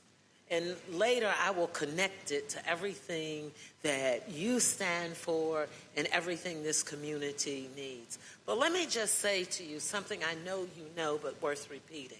It is so much more sophisticated now. It's no more counting jelly beans in a jar, poll taxes, and literacy tests. Now they are coming at us, and I'm going to say in 3 ways quickly. First, they're trying to make sure they dilute our representation. And that's what they've been doing in lawsuits across the country, whether it was Louisiana versus Cali, taking away Section 2 of the voting rights, whether it was then making sure that people couldn't get registered by intimidation and bullying, which we just saw here in Ohio, in Cleveland. The FBI, under this administration, raided a satellite voting registration office in Cleveland, and right here in this community came to the home of our directors and tried to intimidate them, but they were lucky that the director's husband is a brilliant young lawyer, Kyle Strickland. And so he knew better to let them intimidate him, but most people wouldn't. And then you get to the other thing that they're doing, and that's gerrymandering and redistricting so we can no longer have representation. 2 years ago, through a lawsuit in Louisiana, we went from 1 to 2 members of Congress. 2 because we needed it. Louisiana is made up of 30% of the voting electorate are black folks. So we got 2. And just as easy as we got it, Jewel, they just took it away a week ago. And Cleo Fields, who came to Congress 28 years ago at the age of 28, then the same thing happened. 4 years later, he left Congress to come back, still under 60 years of age and serving 1 term, and they've done away with his seat. A black man. I could go to Alabama. I could go more, but I'm going to just do Alabama.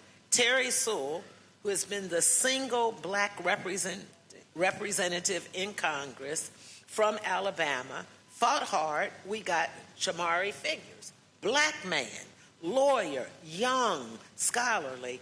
They just made his district 29 or 30% Democrat, so it would be difficult in the South for him to win. And we could go on. We could talk about South Carolina. We could talk about Cleaver. And just 3 days ago in Georgia, we have 5 representatives from our caucus. They're taking away 3 of the seats. Yes, black seats. So the target is on us. And so that's what we're dealing with. So we have to make sure that people across the United States understand how important it is to get registered and to vote. To get registered and to vote. Voting is not an accessory to anything. It is mandatory for us to speed up our game, because here's what we know. Right here in this community, I don't have a black district. So Ohio also could be a target. And when I ran for the United States Congress, but for the black folks voting for me, which at that time was only about 18%. And thank you, because I think I got all 18%, thanks to you all. And I was able to win by a very small margin, but it was early vote. It was black folks understanding that in this great state of Ohio, where we always said, you have to go through Ohio for the presidency. Well, think about this. Prior to my being elected, in this great state, we had only had 1 black person, and each one of the 3 of them had been from Cleveland, Ohio. Coming north, coming south, we had never had black representation in Ohio but for 1 person. And when you think it started with Lou Stokes, Stephanie Tubbs Jones, Marsha Fudge, and Chantel Brown, all from Cleveland, which was 88% black. They won because when black people vote, we what? We win. And so we're part of history here in the capital city.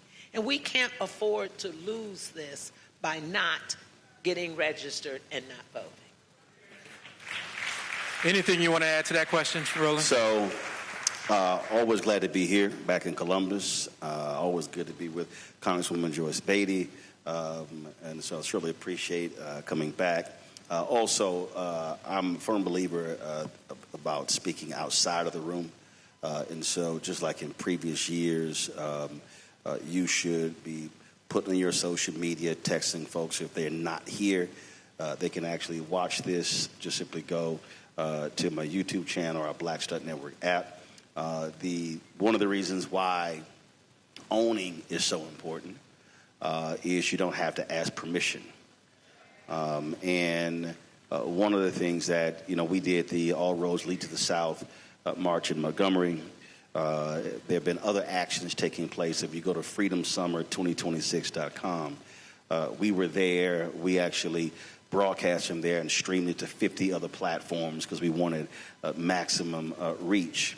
And so we're doing the same thing here. And that's important because we should not look at this. We should not look at this as an event to just come and listen. Reverend Dr. Bishop Barber and I always talk about this here. These really should be operating as what we call teach-ins or citizenship education training. If anyone understands the history of the Southern Christian Leadership Conference, everyone talks about Dr. King, Ralph Abernathy, but the reality is you could not even join SCLC unless you actually went through the citizenship education program of Dr. Dorothy Cotton. That is critically important because they actually did full assessments.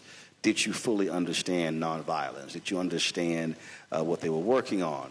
And I believe one of the greatest problems that we have today, all across this country, pick a state, pick a city, pick a community, is that we have completely abandoned and abdicated education. And what I mean by that is political education. Political education ties to economic education. It ties to social. It all goes together. And so the reality is we sit here today at this event as black people worse off than a year ago.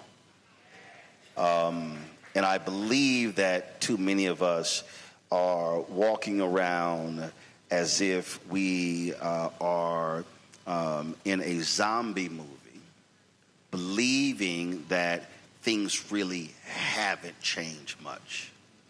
When the reality is you've had 800,000 African Americans unemployed in the last year. You saw black unemployment dramatically increase. It went up to 7.2, 7.3% under the twice impeached, criminally convicted con man in chief. Last month, it went down to 6.6% only because a lot of black folks checked out of the labor market. Remember, black unemployment was at its lowest in recorded history under Biden-Harris at 4.8%. So you go from 4.8% under Biden-Harris to a hot 7.3, but now 6.6, but it's going to go back up. You have that. Two, what you also have, you have had a complete effort, and I've been yelling and screaming this, and it just keeps coming true, to defund black America. You have a direct attack on the entire, and I mean, people understand, the entire black infrastructure / ecosystem. If you look at what's going on, this is not just Washington, D.C. It's states as well. It's counties. It's cities. They are attacking political. They're attacking economic. They're attacking social. They're attacking education because they literally are pissed off at the 1964 Civil Rights Act, 1965 Voting Rights Act, 1968 Fair Housing Act, but you got to go back further. They are ticked off with the 3 Reconstruction Amendments, the 13th, 14th, and 15th Amendment. So we have to recognize that we have an extreme court, not a Supreme Court. And just to understand, again, how crazy this is, you heard Congresswoman Beatty talk about the Louisiana versus Calais decision. This is what is so insane. This is literally the same extreme court that ruled that Louisiana racially discriminated against black people to create the seat. They literally ruled that Alabama racially discriminated. The Alabama legislature comes back, defies the court, refuses to draw it, draws a racially discriminatory map, and then says, let's go back and get one more shot. And they did. That happened. Today, the Supreme Court refused to hear a challenge to a lower court ruling that came out of Arkansas. And I've been warning folk for the last 3 years this case was coming, that they are not, the lawsuit said only the Department of Justice can file discriminatory lawsuits again when it comes to voting rights. So that lawsuit was designed to prevent the NAACP Legal Defense Fund, Lawyers Committed for Civil Rights under Law, ACLU, Black Voters Matter, or any group from filing lawsuit. Conservative court ruled in their favor. Conservative appeals court ruled in their favor. Supreme Court just allowed law to stand. So in those 8 states, and look, Missouri is one of them, but these are not populous states for African Americans. In these 8 states, then the only folk who can file a lawsuit is Trump's Department of Justice. Do not be shocked to see that exact same lawsuit filed in the 4th Circuit, the 5th Circuit. That's going to hit all of them. And so we have to understand this. Under Biden-Harris, the last year, $10 billion in federal contracts. Only 2%, but it was the highest amount ever. Under Trump, that number is already down to 1.2%. They want to wipe out. I have talked to black contractors, folks who have done amazing work, contracts frozen. Not only that, the attack against DEI has completely altered every black nonprofit in America. Some have seen the eradication of up to 80-90% of their funding. The black folks who worked in those corporate offices no longer are there. They've been gutted and wiped out. Corporations today are completely afraid to fund black events because the Trump administration is so devious and so evil that you just take telecommunications companies, his FCC, they literally look at the list of all the things that these companies are sponsoring. And if they see black, Latino, if they see Asian, if they see female, they say, you got to cut all that out or we're not going to approve your mergers. We're not going to approve your acquisitions. That's Brendan Carter, FCC chair. So you've never had in American history where an occupant of the Oval Office, because I will never, ever give him the title of president. You have never, ever had an occupant of the Oval Office use the power of the office to attack, demean, degrade, and target corporations, law firms, nonprofits. This entire national ecosystem is afraid of this man. And the problem is we have too many people who are afraid to challenge him, afraid to call him out, and we know he can't stand her because out of all those damn people sitting on the board of the Kennedy Center, she was the only one that filed the lawsuit. One, and they are so childish that if you drive by the Kennedy Center, they have a massive tarp covering up the name because he's so mad that they take his name off the building. We need to understand the level of evil. And the last thing I'll say this here. The New York Times just reported Pete Hegseth is so racist. He is so racist that he is personally removing black generals, women generals from being promoted because he said they supported diversity. He just removed a black man from being appointed, and the review board picked his brother, number 1, and chose a white man who was number 3, but they have the audacity to talk about merit. We need to realize that this is Jim Crow 2.0 right now, and too many of us are not acting like it.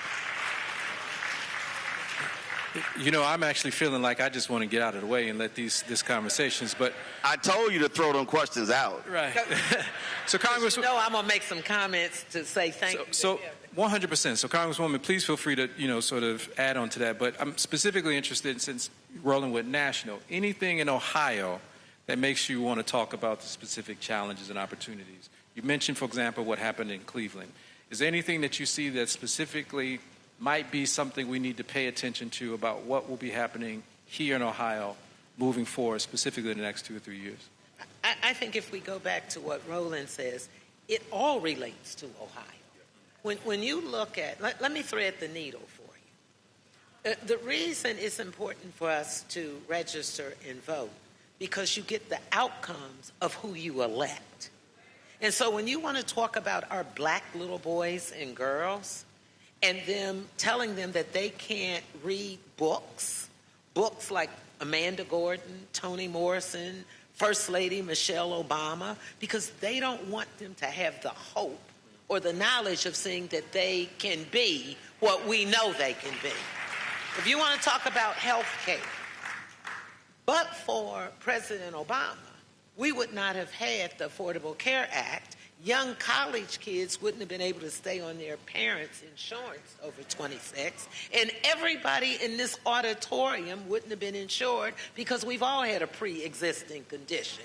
If you've had a cold, your tonsils out, stitches, a baby, everyone has had a pre-existing.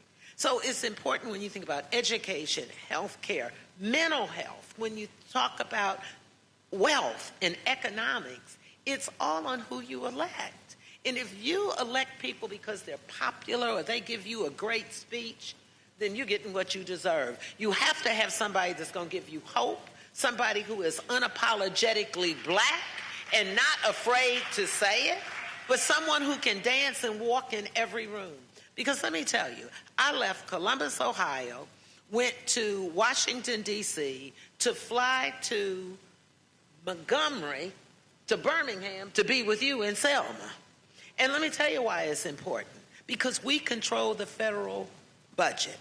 And when we have dollars, whether they are through the DNC, whether they're through the DCCC, it's important for you to elect people who understand that we need people like Roland Martin to be able to get funds. And then don't talk about it if somebody says, oh, they gave Roland $10 million, which he didn't get and should have, then we did not get.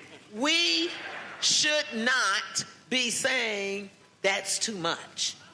So this is what I want you to stop doing. If a brother has a salary that seems like a lot and he got it, you ought to be saying, thank God, because little Spencer can now get twice that much. Dr. Angela Price can be able for her program to get 3 times that much. And it is so important for us to understand our history. We went to Selma because it was important for us to be there for the voting rights. It was important for us to be there because of John R. Lewis' Voting Rights Act. It's important for us to know what we're fighting for in Ohio. Because if we lose in Ohio and we lose in the Midwest, we'll lose in the West and we'll lose in the South. We have to go back and do what I call old school, new school. Old school. We have to march. You can't talk about it's too hot. People walked for miles in suits and ties and dresses and hats and purses so you could sit your behind in the Lincoln Theater.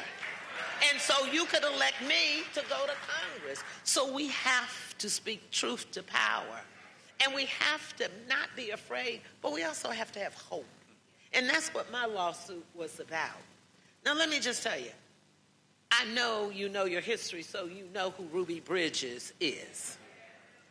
When I walked into that meeting, which was not held at the Kennedy Center, and I had vowed that I would not go to the White House ever again while Key was president.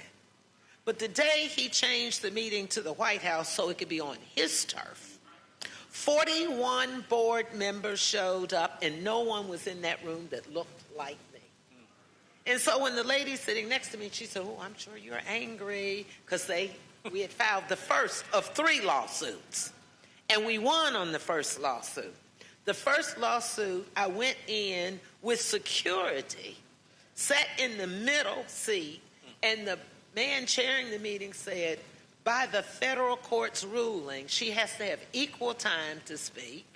She has to be allowed to dissent if she wants to, but we didn't ask for me to vote because we knew we would lose on that. We knew they would all vote against me voting because they had muted my microphone. They picked the wrong sister for that. They picked the wrong sister to mute me and tell me I couldn't speak. And that was the first lawsuit. So make a long story short, it did take courage, but I thought about Rosa Parks, who got arrested. I thought about Fannie Lou Hamer, who gave her life. I thought about that 9-year-old Ruby Bridges. And when my turn came, I did what my communications director sitting there going to tell me, straighten up your posture. Throw your back and your head up and look him in the eye and say, truth to power. And I was so proud that I was the only person to say, this is wrong because it's unlawful. We cannot let people do things that are illegal, because if any of these brothers and sisters go and do anything illegal, you know what the consequences are. And so we won on that lawsuit. We filed then to take his name down. 4 hours I sat in that courtroom with 6 attorneys. And let me just tell you, the day we got the verdict from the federal judge Cooper that we had won that case, it was feeling like Rosa Parks and Martin Luther King and everybody else that I thought of that fought for us, because I was fighting for you. I was fighting for the Lincoln Center. I was fighting for the Martin Luther King's Performing Arts Center, and every black performer, every family, every little black kid that walked into the Kennedy Center, for every black performer that man said was irrelevant, not talented, and he'd never have them. People like Gladys Knight, people like Aretha Franklin, Patti LaBelle, Smokey Robinson, and the list goes on and on. And so I spent 13 hours standing in front of the Kennedy Center. And at 4:00 a.m., I looked at my watch, and the letters to his name came down. The only member of Congress in the history of the Congress to sue a sitting president and win. That is the courage and the hope I give to you. That is the power that we can have if we educate our little black boys and girls. And I want to say thank you to Roland. Roland is a dear friend. Roland has had me in his studio, which is amazing, by the way. And we have covered things when others were there standing with that man that's in the Oval Office.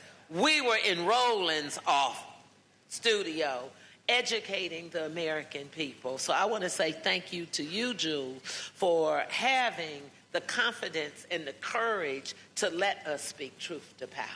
There's something, there's something that the Congresswoman said that everyone here, you need to really understand the role that you play. She said, quote, by federal decree, which means that was a federal judge. Even though she's a member of Congress, she's in the House. House members don't have a say in who becomes a federal judge.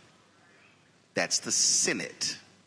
Presidents appoint, Senate confirms or denies. So you ask the question, Ohio, you've got a Senate election.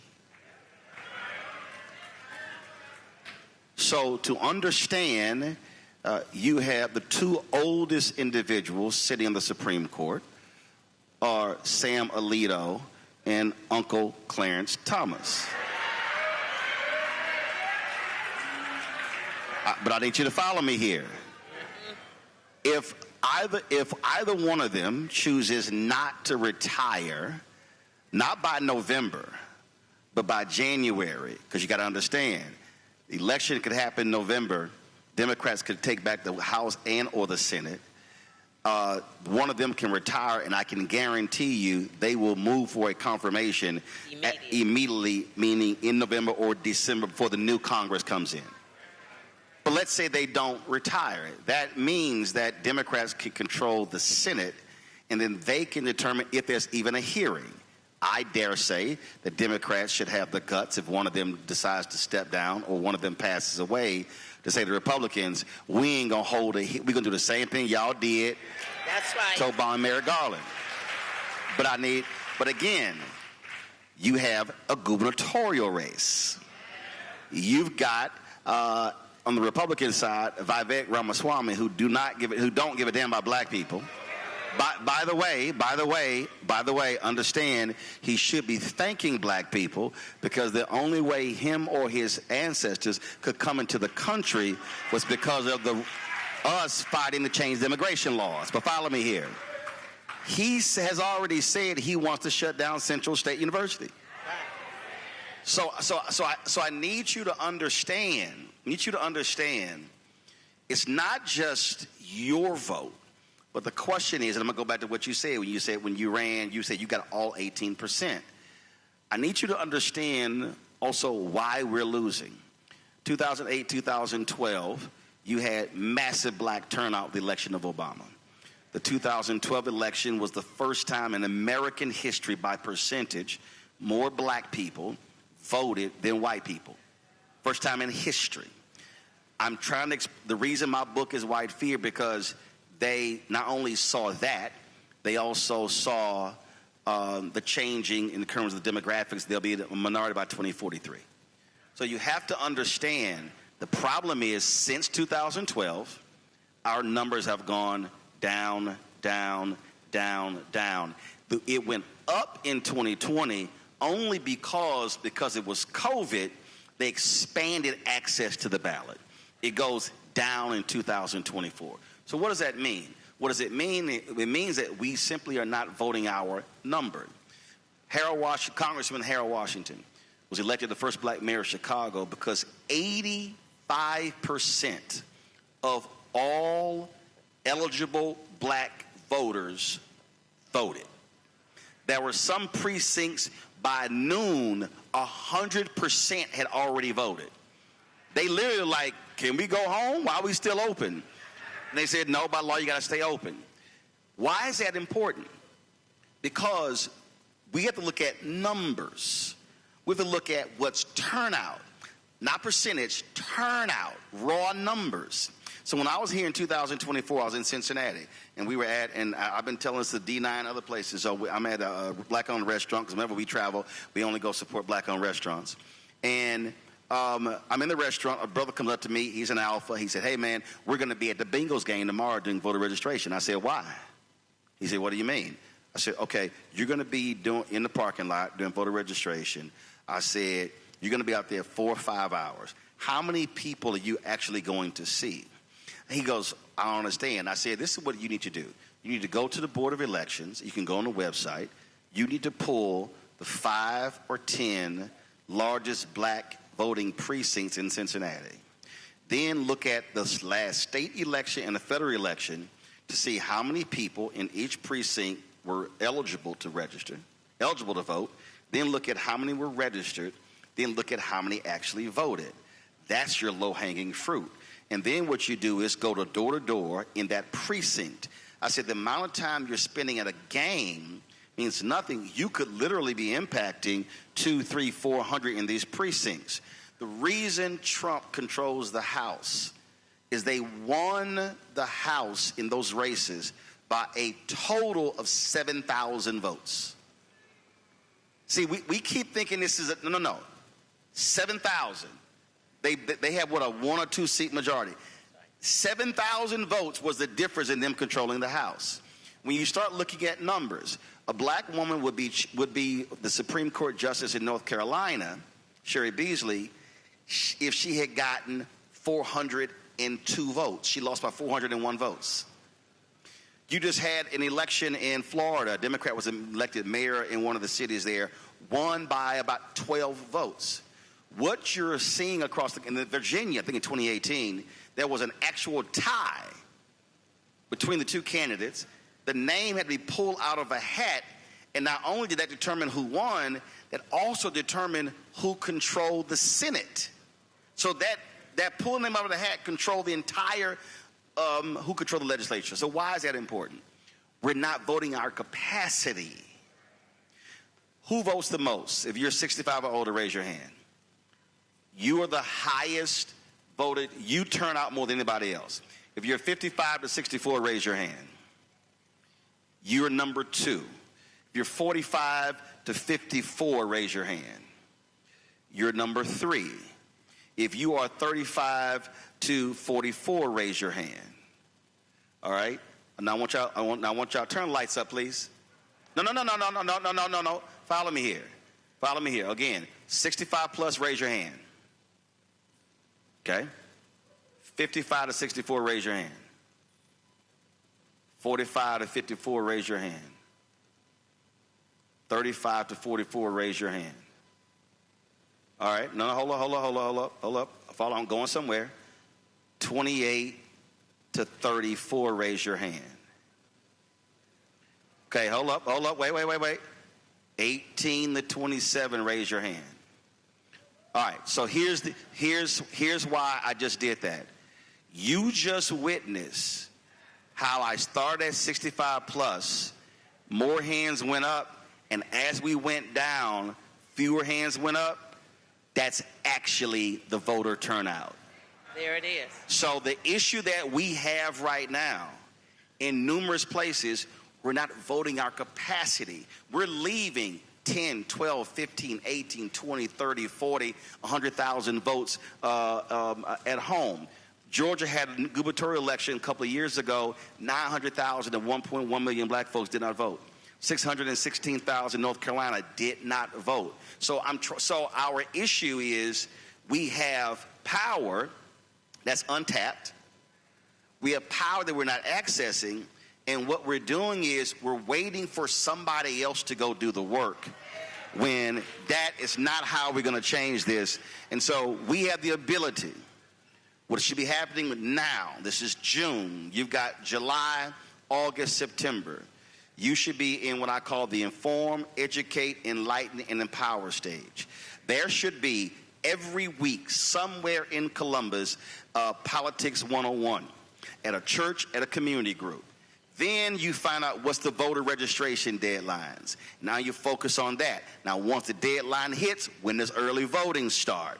And then when is the election? Now let's do the same thing in Montgomery. Look at our vast resources. How many churches and community groups have buses and vans? No, we're going to take folks to the poll.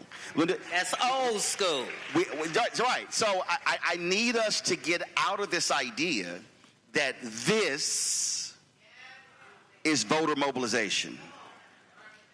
This by itself is not voter mobilization.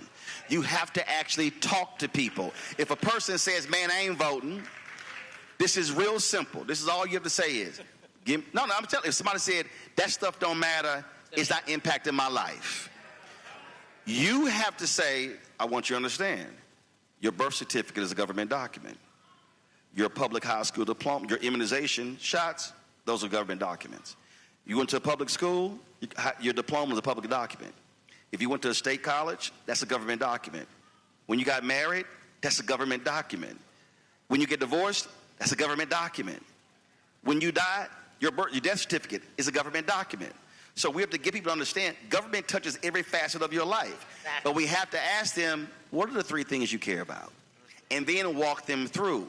We have to be connecting the dots in order to educate folk. So we are assuming people know. How many times, Congresswoman, she's heard it, man, the CBC, man, they don't do a damn thing.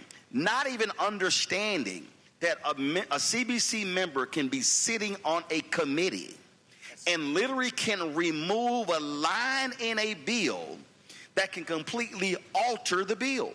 So the point, if you're not present, then, or if they change these seats and you got a Republican sitting in there, then you don't have somebody go, hold up, you can't do that. If Democrats get control of that, and this is not a Democrat-Republican thing, this is a black thing. See, the political system is a delivery system. So you have to decide who can deliver more things to me, them or them. If they are anti-black, meaning Republicans, they surely not going to deliver anything to me. So if this is the delivery system, I'm going to vote for the Democrat, but then hold them accountable to bring back what I asked for. So when Congresswoman Beatty, Democrats control the House, she now sits over the committee on House Financial Services that will be dealing with banks. So she's now questioning. See, so folk need to understand, and it's not just Ohio. She's now challenging them the national banking policy, the national housing policy. In every facet, she can sit here and say, Bank of America, J.P. Morgan Chase, Wells Fargo, what is your spending on external law firms, on external accounting firms? What are your contracting? Not just board members, what's your black-owned media advertising? That's how expansive it is. So we need to understand what political power actually does for us. Let me just jump in here, because this is amazing to bring it back to you with Ohio. And I just happened to have this. Had no idea we were going to go this way. So we used to have funds that came back to the community, set-aside dollars. They didn't like that. Democrats were in charge. We brought them back, but we were smart. We called them community projects. So, Jewel, to answer your question and to back up what Roland just said, I'm sitting as the chair of a committee. I'm chair of the Congressional Black Caucus, now the first to be chair emerita. So what happens? All politics are local. So we have Elgin Ward YMCA and the James Ashburn, right? $3 million I got in a line item for them. They had never received monies before. Hold on. Meaning you inserted that into the bill for Ohio and Columbus, Ohio. It gets better. Black man runs Columbus Metropolitan Housing. $1 million in community. The Family Health Center with Dr. Mohammed and Jackie Woodard. Black people leading it. $750,000. Mental health to our local mental health with Erica Clark. $1 million. Ohio Health to Karen Morrison. $1 million for mammograms. I got more than $20 million for Columbus, Ohio. They're attacking a black mayor in Whitehall, Michael Bivens. So last week, I got him $2.5 million. That's what it means when you vote and you educate your community. And this is stuff, it's like you said, it's not about me bragging, but you put me there. And you have to make sure when you put people there, they can't say, oh, we can't raise money. Right. Oh, we can't do it. Anybody tells you that, don't vote for them. And you tell them, I told you so. Because we are at the most critical point in our lives. And it is so important that we come together. I couldn't do a lot of this stuff without Roland Martin. I'll call Roland. Where should I be? What should I say? You have to be able to connect. I'll call Jewel and I'll say, okay, what are you working on now? Who are your sponsors? Can I help? Can we figure this out? And that's what you can do when you're educated about the numbers and the facts. All right, thank you. So Jewel. Yep. Joel. Let him go with his question. Sure. Come on. So again, we're connecting dots. We're connecting dots. If expand what she just said now to when you have a U.S. Senator for the whole state. There you go. The reason HBCUs, and I'm going to pull up Central State's number in a minute. The reason HBCUs got $17 billion under Biden-Harris. With the B. With the B. The most in history is because of a brother from Virginia who chaired the subcommittee. I need y'all to hear me. Because he's a Democrat, he became the chair. When the Republicans control it, she's the ranking member, meaning you in a minority. So here's Bobby Scott sitting here as the subcommittee chair. Bobby Scott, I'm seeing the money coming. And so folks like, man, why they ain't saying nothing? So Bobby, he's an alpha. I call Congressman Scott. He's like, Roland, I love to come on, but I don't want nobody to know. That's right. He said, listen, we may not be in control of the House after November. I'm trying to shovel as much money as I can. You supposed to be saying this? I'm telling you, this is a he's come on the show and we talked about it. But he literally said, he said, I've shoveled so much money. And again, folk don't know. They see Clyburn, they see Congresswoman Maxine Waters. Don't realize he's the chair of the subcommittee. That's where the $17 billion came from. And so by being over the committees. And so when we talk about state of Black America, power, political capital, and then I know some simple Simon Negroes out there who going to say, man, I'm sick of y'all talk about all this government stuff, do for self. Let me be clear. When the twice impeached fool went to Saudi Arabia, 42 American CEOs went with him. There you go. So if you think that government, no. Corporate America uses government. Law firms use government. They understand that government can drive the Saudi investment fund. It can drive the sovereign wealth funds across the world. They understand that. Capital gains, tax policy, all those things. And so how silly do we look saying, nah, man, we ain't doing that government thing. We gonna do for self, when the richest corporations, and Elon Musk became a trillionaire because of government. Exactly. He got $38 billion in tax subsidies, and we sitting here saying, why y'all sitting here talking about government? That's how he became a trillionaire. That's how Apple. So how stupid do we look not maximizing government the way they are? That's called playing chess and not playing checkers. Thank you. So, listen, we're running out of time. And what I want to do is actually just create some space for community questions and answers. And while we actually have Brother Teddy put himself in a position just to allow the community to ask a couple questions, I'm going to let Roland and Congresswoman Beatty maybe say some final words. But just on this last piece, because the one thing that you just mentioned is, how do we get folks out of thinking a certain way?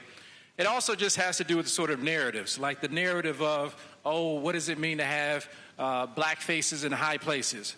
What do we want? Black faces in low places? So what I want us to actually talk about is just, wrapping up some comments, is what would you say, for example, to those young, because you gave the age categories, those are 14 to 18-year-old black males. So for both of you, what message of hope, what message of urgency, and what message of action would you conclude on before we go to the community answers? But specifically for some young folks who might be caught up in some of these questions and things that we just need to get out in terms of myths about political participation. Well, I think you have to understand that we now have some of the youngest brothers in Congress that we've had in the history. And it's important because while Bobby Scott has been there for a while, he is a black man. He is a scholar, and he will have a gavel, which means he will put more money not only into HBCUs, but into public schools, so you can have programs whether you go to college or you're in the workforce. You have to think about the war, and you might not be thinking about that like when I was your age and the generation for our young boys who had to go to Vietnam, who had to go to World War II and fight. This president has put $132 billion already in the war with Iran. And when you think about somebody in this room or in their family went to bed hungry last night. Someone went to the grocery store and put half the things in their cart back. Someone pulled up to the gasoline station and got $10 versus $50 worth of gas. That's in this room. And so I'm saying to you, stay in school. Get your education. That's right. I'm saying to you, go to college if you can and want to, and if not, get a skill. I pay more for my plumber and my electrician than I pay for people who have degrees. So it is not necessary for you to go to college, but it is necessary for you to do something. Let me just say this. A black man from Mississippi Benny Thompson will have a gavel over Homeland Security to protect you and to protect the good police officers who protect us. Then when you think about Maxine Waters, and I'm second chair to her, we will rule the Federal Reserve where they tried to get rid of Lisa Cook. When you think about this little black girl to these black boys, I'm sitting in the United States Congress, been to more than 32 countries, flown on Air Force One more than I can count. I would have never thought that possible. But someone sat on a stage and said to me, to act free is to be free. And so I want you to be free, because freedom is what you're here today learning about. So I'm going to say to you very simple. This could mean you, or it could be your classmates. There's somebody who is going to school every day, and they've maybe had one meal a day. And before you mentioned the child cuts, I know other state governors have been turning down federal money. This headline says, this is April 10th, 2026. As Ohio's summer meal programs see increased use, federal cuts make it harder to fight child hunger. It says some sites provide up to 10 days of meals per child every 2 weeks, and bulk items like bread and milk are available at some sites as well. So to understand, again, we spend billions of dollars on new sports stadiums, but then don't want to feed people. So if you are a high school student, junior high, elementary school, college, understand that that federal SNAP program is providing food.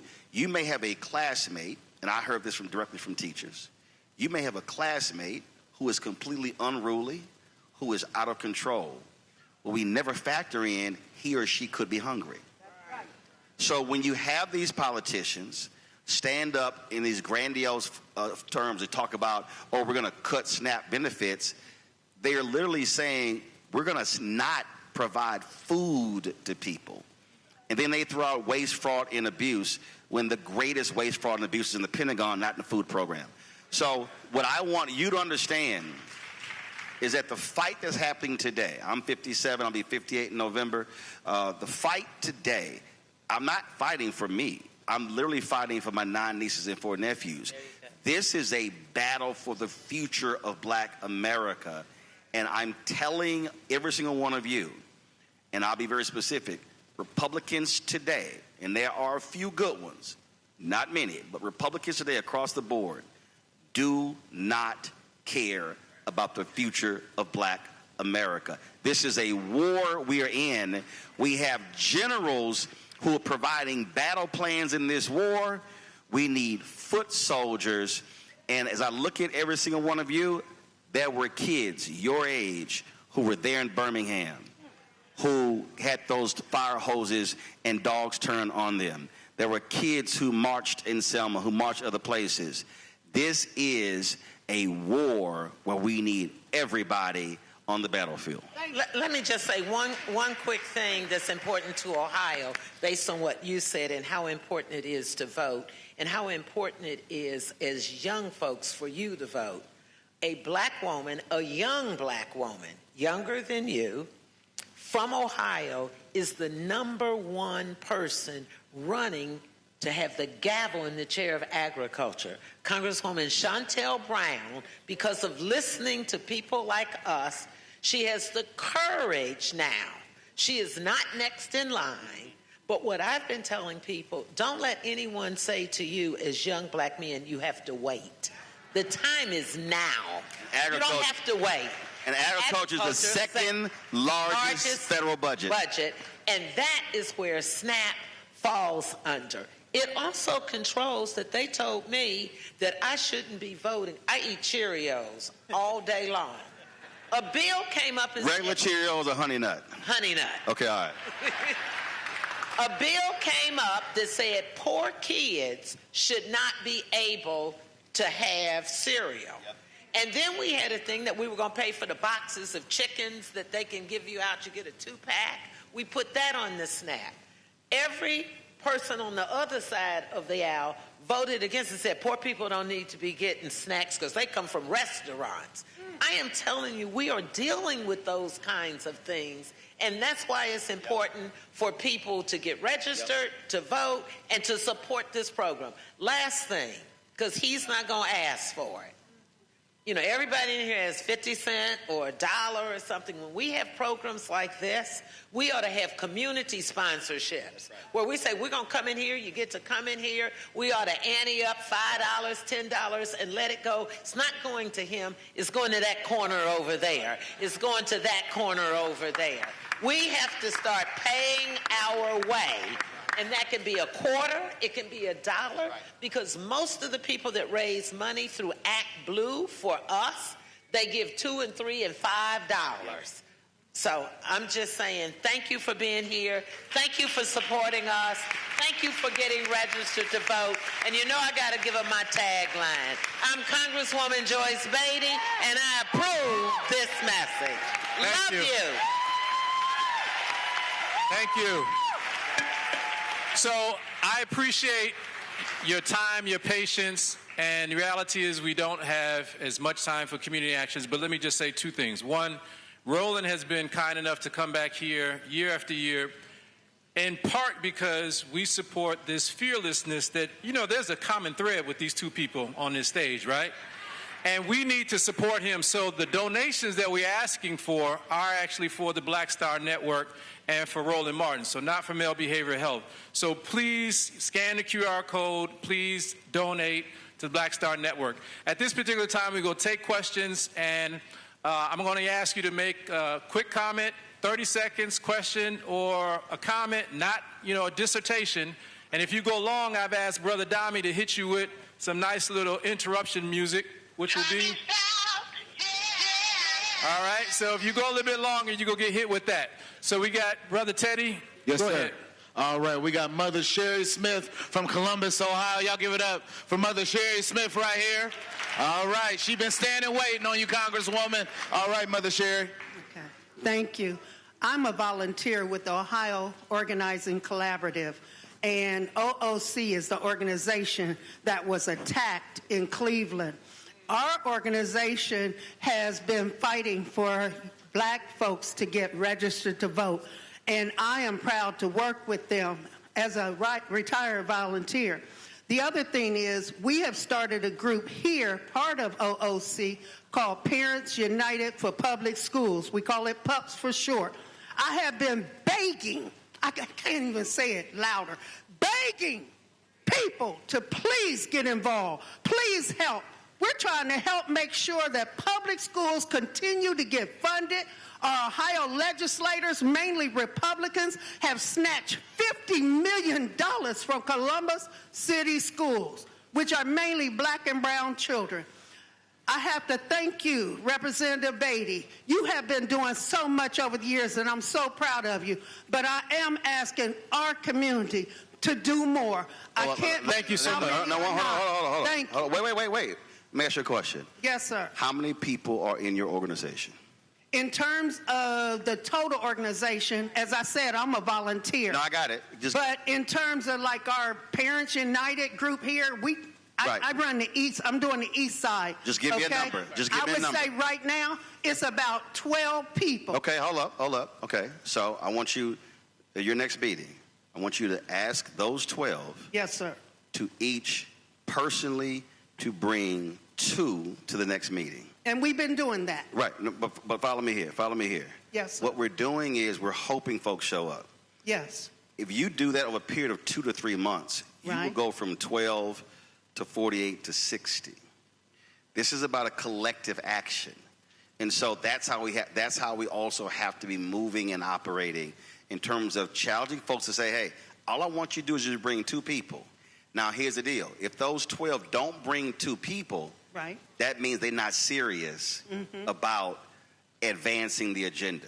Yes. So challenge those 12 to bring 2 to your next meeting. Okay. And then you're going to see how you're going to multiply your folks who are joining. Let me just say this to you. Thank you. Last week, and Jewel attended, we brought Prentice Haney in from OOC, Kyle Strickland, and we brought a group of people into my office so we could educate people. Many people didn't even know about OOC. So to Roland's part, you can ask us to help, but you've got to educate more people about who you are so they'll know to help. Thank you so much. Thank you. Thank you. Next God question. bless. And we're going to ask it to be more of a question than a statement about a number of different things. So, David, hold the mic. Hold the mic. You got it. Hold the mic. All right, we got Thank you very much. Councilwoman Letitia Hall. No, excuse me, Councilwoman Letitia Null. Hi. Give him the mic. Give him the mic. You gotta hold it. Put your hands down. Don't ever let go of the mic. There we go. All right, Letitia Null, Councilwoman in Woodmere, Ohio, near Cleveland.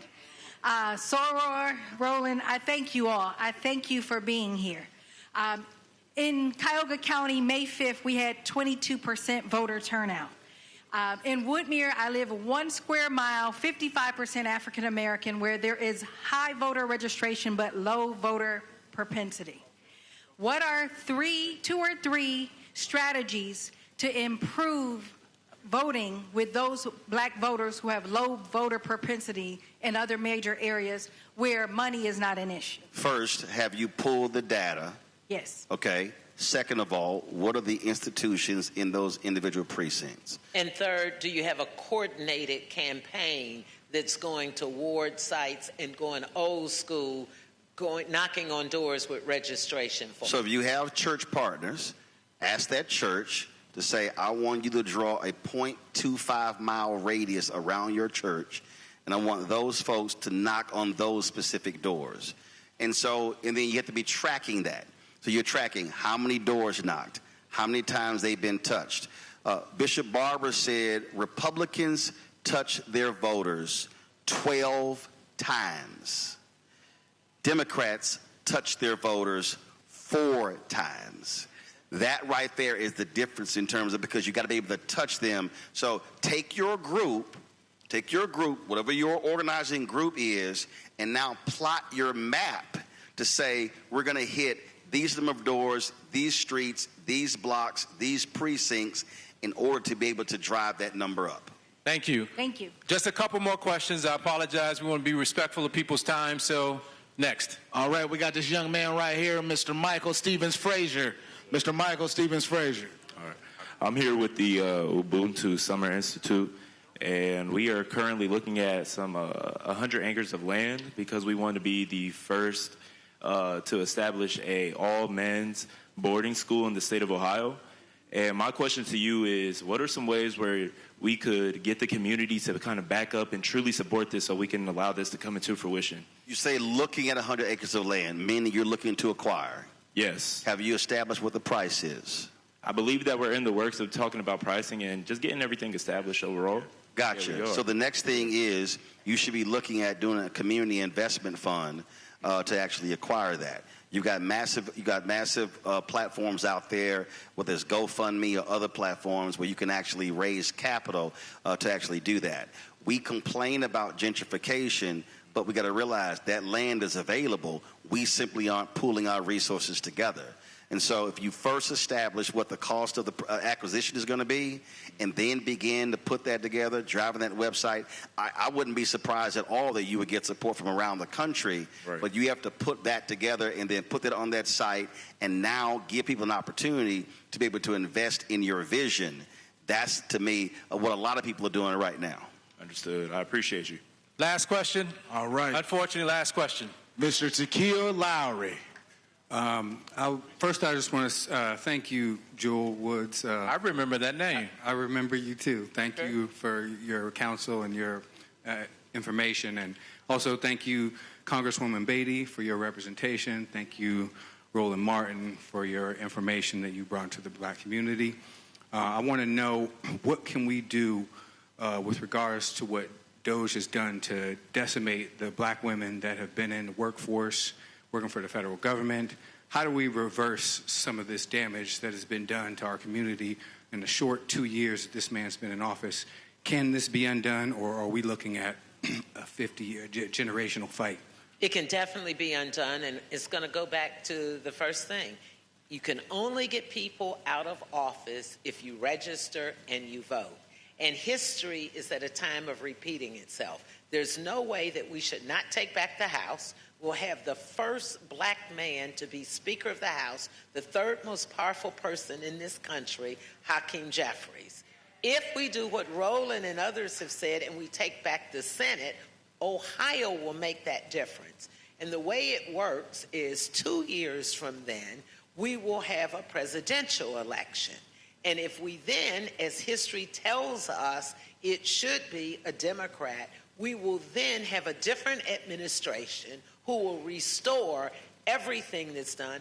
Our first executive orders will undo and put back in what Biden put in after the first presidency. He took away diversity and inclusion. He took away everything that we had for black people. Corporate America bought into it because they were afraid. And so we can definitely undo it. It has happened before, and it will happen again. Vote. So I need you to go micro to macro. What happens is we keep thinking macro as opposed to going micro. And what I mean by that is people come to me all the time and they say, man, who's going to run in 2028? I said, I'm not thinking about 2028. I said, I'm not thinking about it. 2 days after the election, black people were mortified, were angry and upset that Vice President Kamala Harris lost. I totally understood, but I was already over it. And people were like, dude, how are you over? I said, because the election is over. My focus was already on the Wisconsin Supreme Court race. Then it was on the Louisiana Constitutional Ballot Initiative. Then it was on the Louisiana mayoral election. So I'm always looking at what's next. So you've already had your primaries in Ohio. So the question now becomes, Ramaswamy, Acton. Okay, no, wait, hold up. But here's the deal. If you say Acton, then the next thing is, okay, Acton, what is your plan of action for black people? 2, what is your strategy? What is your investment going to be? Because who was the dude who was the congressman of Ohio who totally ignored black folks when he ran for the Senate? What's his name? Tim Ryan. That's why, listen, and I personally texted him and said, are you going to go to the Cincinnati Music Festival to recruit? He never responded. That's why he got his ass whooped. So, no. But again, no, we have to be extremely strategic. Sherrod Brown, I was talking his campaign last time. They never actually followed through about bringing my show here and doing some things at Wilberforce and Central State. And then now on election day, he's running around and because you did drive the black vote, same thing. So we have to be asking those questions. So what are the next races? And then once November, so you might say, hey, you know what? I'm good in Ohio. But you know, you can also volunteer the phone bank to call another state. And so if you're talking about the United States Senate, you're looking at, in terms of what the targets are, Ohio is one of those targets. And so you got to be maximizing. So the goal is, Democrats' goal is to hold Georgia, win North Carolina with Roy Cooper, win Ohio, even though you got a crazy candidate in Maine, but his voting will probably be different from Susan Collins. You got potential in Iowa and Alaska, and then you go in Texas and some other states. Well, Ohio is one of the top 4, and you got Michigan to hold. So Ohio is one of the top states to take, Ohio, North Carolina, and Maine. Now you look at the House. And so the goal is to take either the House and or the Senate. You can't take the White House. The election is not until 2028. So you focus on what you can take. And so right now the focus is take the Senate, take the House, take the governor's mansion, because if you take the governor's mansion, then you have the ability to stop a lot of the things that the legislature is doing. Now you start looking at your state Senate and your state House races. Again, we're expending wasted energy talking about who's going to run in 28, and if you're not mobilizing and organizing for 26, then you're ignoring what's going to be happening next. So focus on what's right in front of you. Thank you. So at this particular point, we're about to wind down. I appreciate it. This is where we would have had a sort of call to action. And again, one of the reasons why Brother Roland has been kind enough to keep coming back to Columbus, because I keep convincing him, or at least making the argument, that Columbus is going to be different. So literally for the last 5 to 6 months, we have been working on this civic education program that he's been challenging in us. And we wanted to launch it tonight, so you'll get that invitation shortly because we had some technical difficulties. So at this time, I'm actually let these beautiful people sort of close us out. Before I let them close out and have the final word, I'll also mention that Roland will be happy to sign a couple books before he leaves us. I'm going to actually ask you all again to donate before you leave. And I'm also going to remind everybody that this is an entire week, right? Tuesday, Wednesday, and Thursday, marriage and family therapy in the black community. Friday, a call to men. Saturday, Black Father-Daughter Dance. And Sunday, Black Love and Date Night. Look at all the sort of participating restaurants and stuff that are doing that. So at this particular time, I just want to give Congresswoman Beatty and Roland Martin the opportunity to sort of some final thoughts to close us out as we walk out. You know you going first. Stop it. I don't know why you keep talking about it. You my guest. Go ahead and go first. Let me just say. Very rare Alpha will let anybody go after us, but go right ahead. Go ahead. Well, you know, Delta Sigma Theta sororities in the house, so. Yeah, wearing your pink. Deltas can wear any color. As you in blue. Here they go. Here they go. You in blue. And Alphas can wear all of the colors. Here they go. Let me just say to the audience the two most important words I can say, and that's thank you. You've been a great audience. You've been a great supporter. So we're going to ask you to donate, and everything must continue to go back to getting people registered and voting, because that is the single most important thing we can do. History tells us that. If you go back to 64, 65, 68, if we go to 1972 when we were in the Midwest in Gary, Indiana, that was the largest at that time gathering of black folks to make sure that we got black folks elected. People like Senator Herschel Craig that's sitting here, that's been a fighter in this community. It is so important for us to do that, because at that time you had great leaders who came together, and it's a history you should read about, because you had prominent leaders from Jesse Jackson to Shirley Chisholm, the first female, by the way, to run for president as a serious candidate. The only female as founder of the powerful Congressional Black Caucus, which was founded the year before that. And all of that was set by the stage because we had had prominent leaders like Martin Luther King in 1968 died, Malcolm before him in 1965. And I tell you this because young people need to know our history. So when you feel that you're hopeless, when you read our history and you see what black people did, not for themselves, but for us so we could have a better life, right now, all of that with this administration is trying to take us backwards. They're making woke a bad word. They're saying get rid of everything that was woke. Well, the opposite of woke is asleep. So thank God that we are woke. Thank God that we are black, and thank God that diversity, equity, and inclusion is not about a handout. And thank God that we have talked about boys and girls, men and women coming together, because my liberation is not a competition. We have to be in this together. And that's the only thing that I ask you to remember, to stand together, to stand united, and to stand on the shoulders of so many people who died for me and you to be here. And a change is going to come. A change is going to come because we are stronger together. And I want you to remember that. So my message is one of hope. Powerful. April 3rd, 1968 at Mason Temple in Memphis, Dr. King gave his last sermon. And in that sermon, he said that black people, black people individually, are some of the poorest in America. He said, yet collectively, we represent one of the largest economies in the world. I want you to understand that dichotomy. Poorest individually, one of the largest economies in the world. The United States economy is a $30 trillion economy. China is $19 trillion. If you look at the wealth of African Americans, our wealth exceeds most African nations in terms of their gross domestic product. But the question is, how do we then move as a collective? I'm working on a book that'll be dropped in February, and I'm talking about this.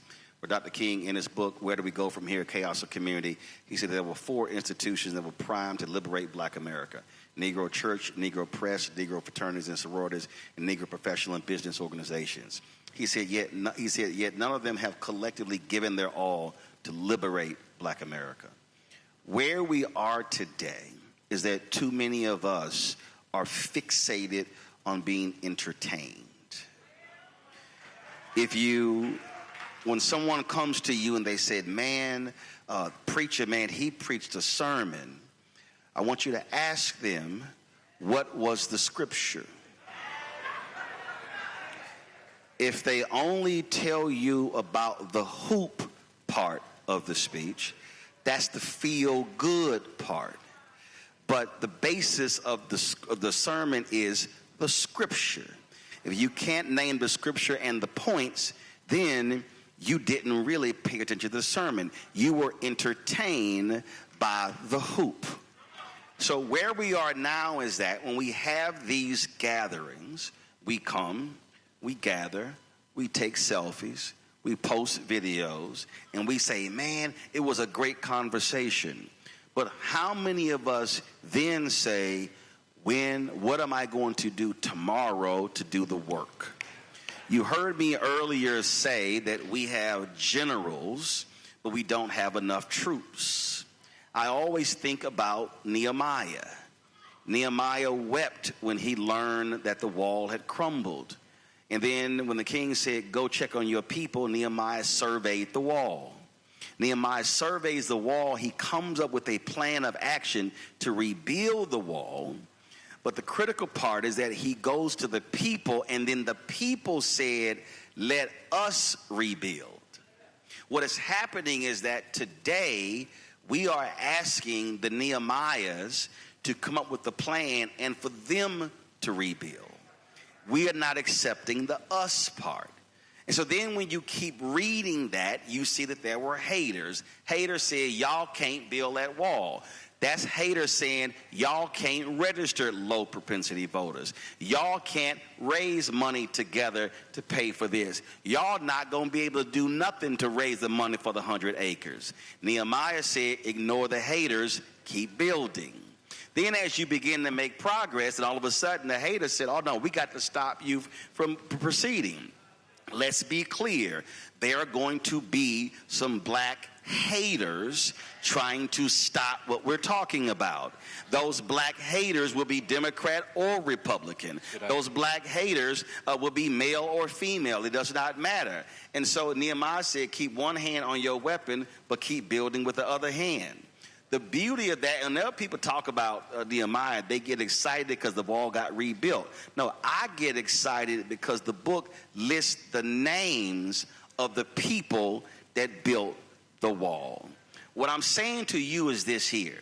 If we come back 20, 30 years from now, and the conversation in Columbus, and the conversation is Ohio, is about what Fannie Lou Hamer did, what Dr. King did, what Carl Stokes did, what Louis Stokes did, what Marsha Fudge did, what Joyce Beatty did, and your names are not mentioned, that means that you didn't do any work. The challenge for this generation is whether or not your names today will be called tomorrow, or will people tomorrow completely skip over this generation? Too many of us are not committed to the work.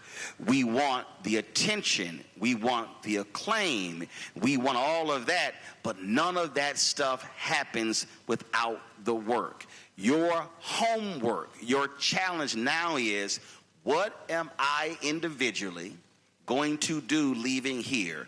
When I go back to my sorority, my fraternity, my men's group, or whatever group I'm in, how am I going to grab them and say, you in this? Okay, what you going to do? And what you going to do, what are you going to do? Because that's the only way these things happen. One person can't do it all. Every person in this room has the ability to completely change the future direction of this city, in this state, in this country. But if you come back to this in 2027 and you do a personal annual report and you look back and say, man, I didn't do anything in the last 364 days, you are the damn problem. All right. You're excited about doing your personal annual report for 2027? All right, we want to thank you all for coming out. As I mentioned, there will be just a limited number of books available for signing and purchase. For those folks interested in getting that, we're asking you to go out that door. Last round of applause for Roland Martin and Congresswoman Joyce Beatty.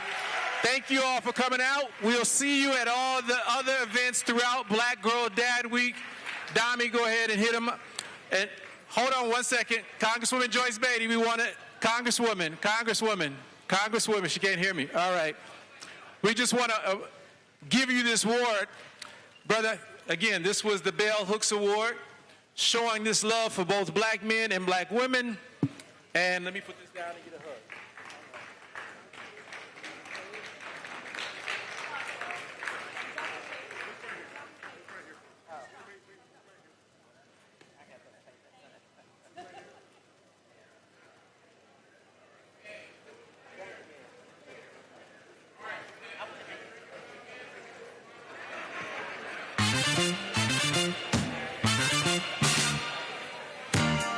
We thank you all for coming. We thank you all for coming. Like he said, you can go right over there and get you a signed copy, Mr. Roland Martin.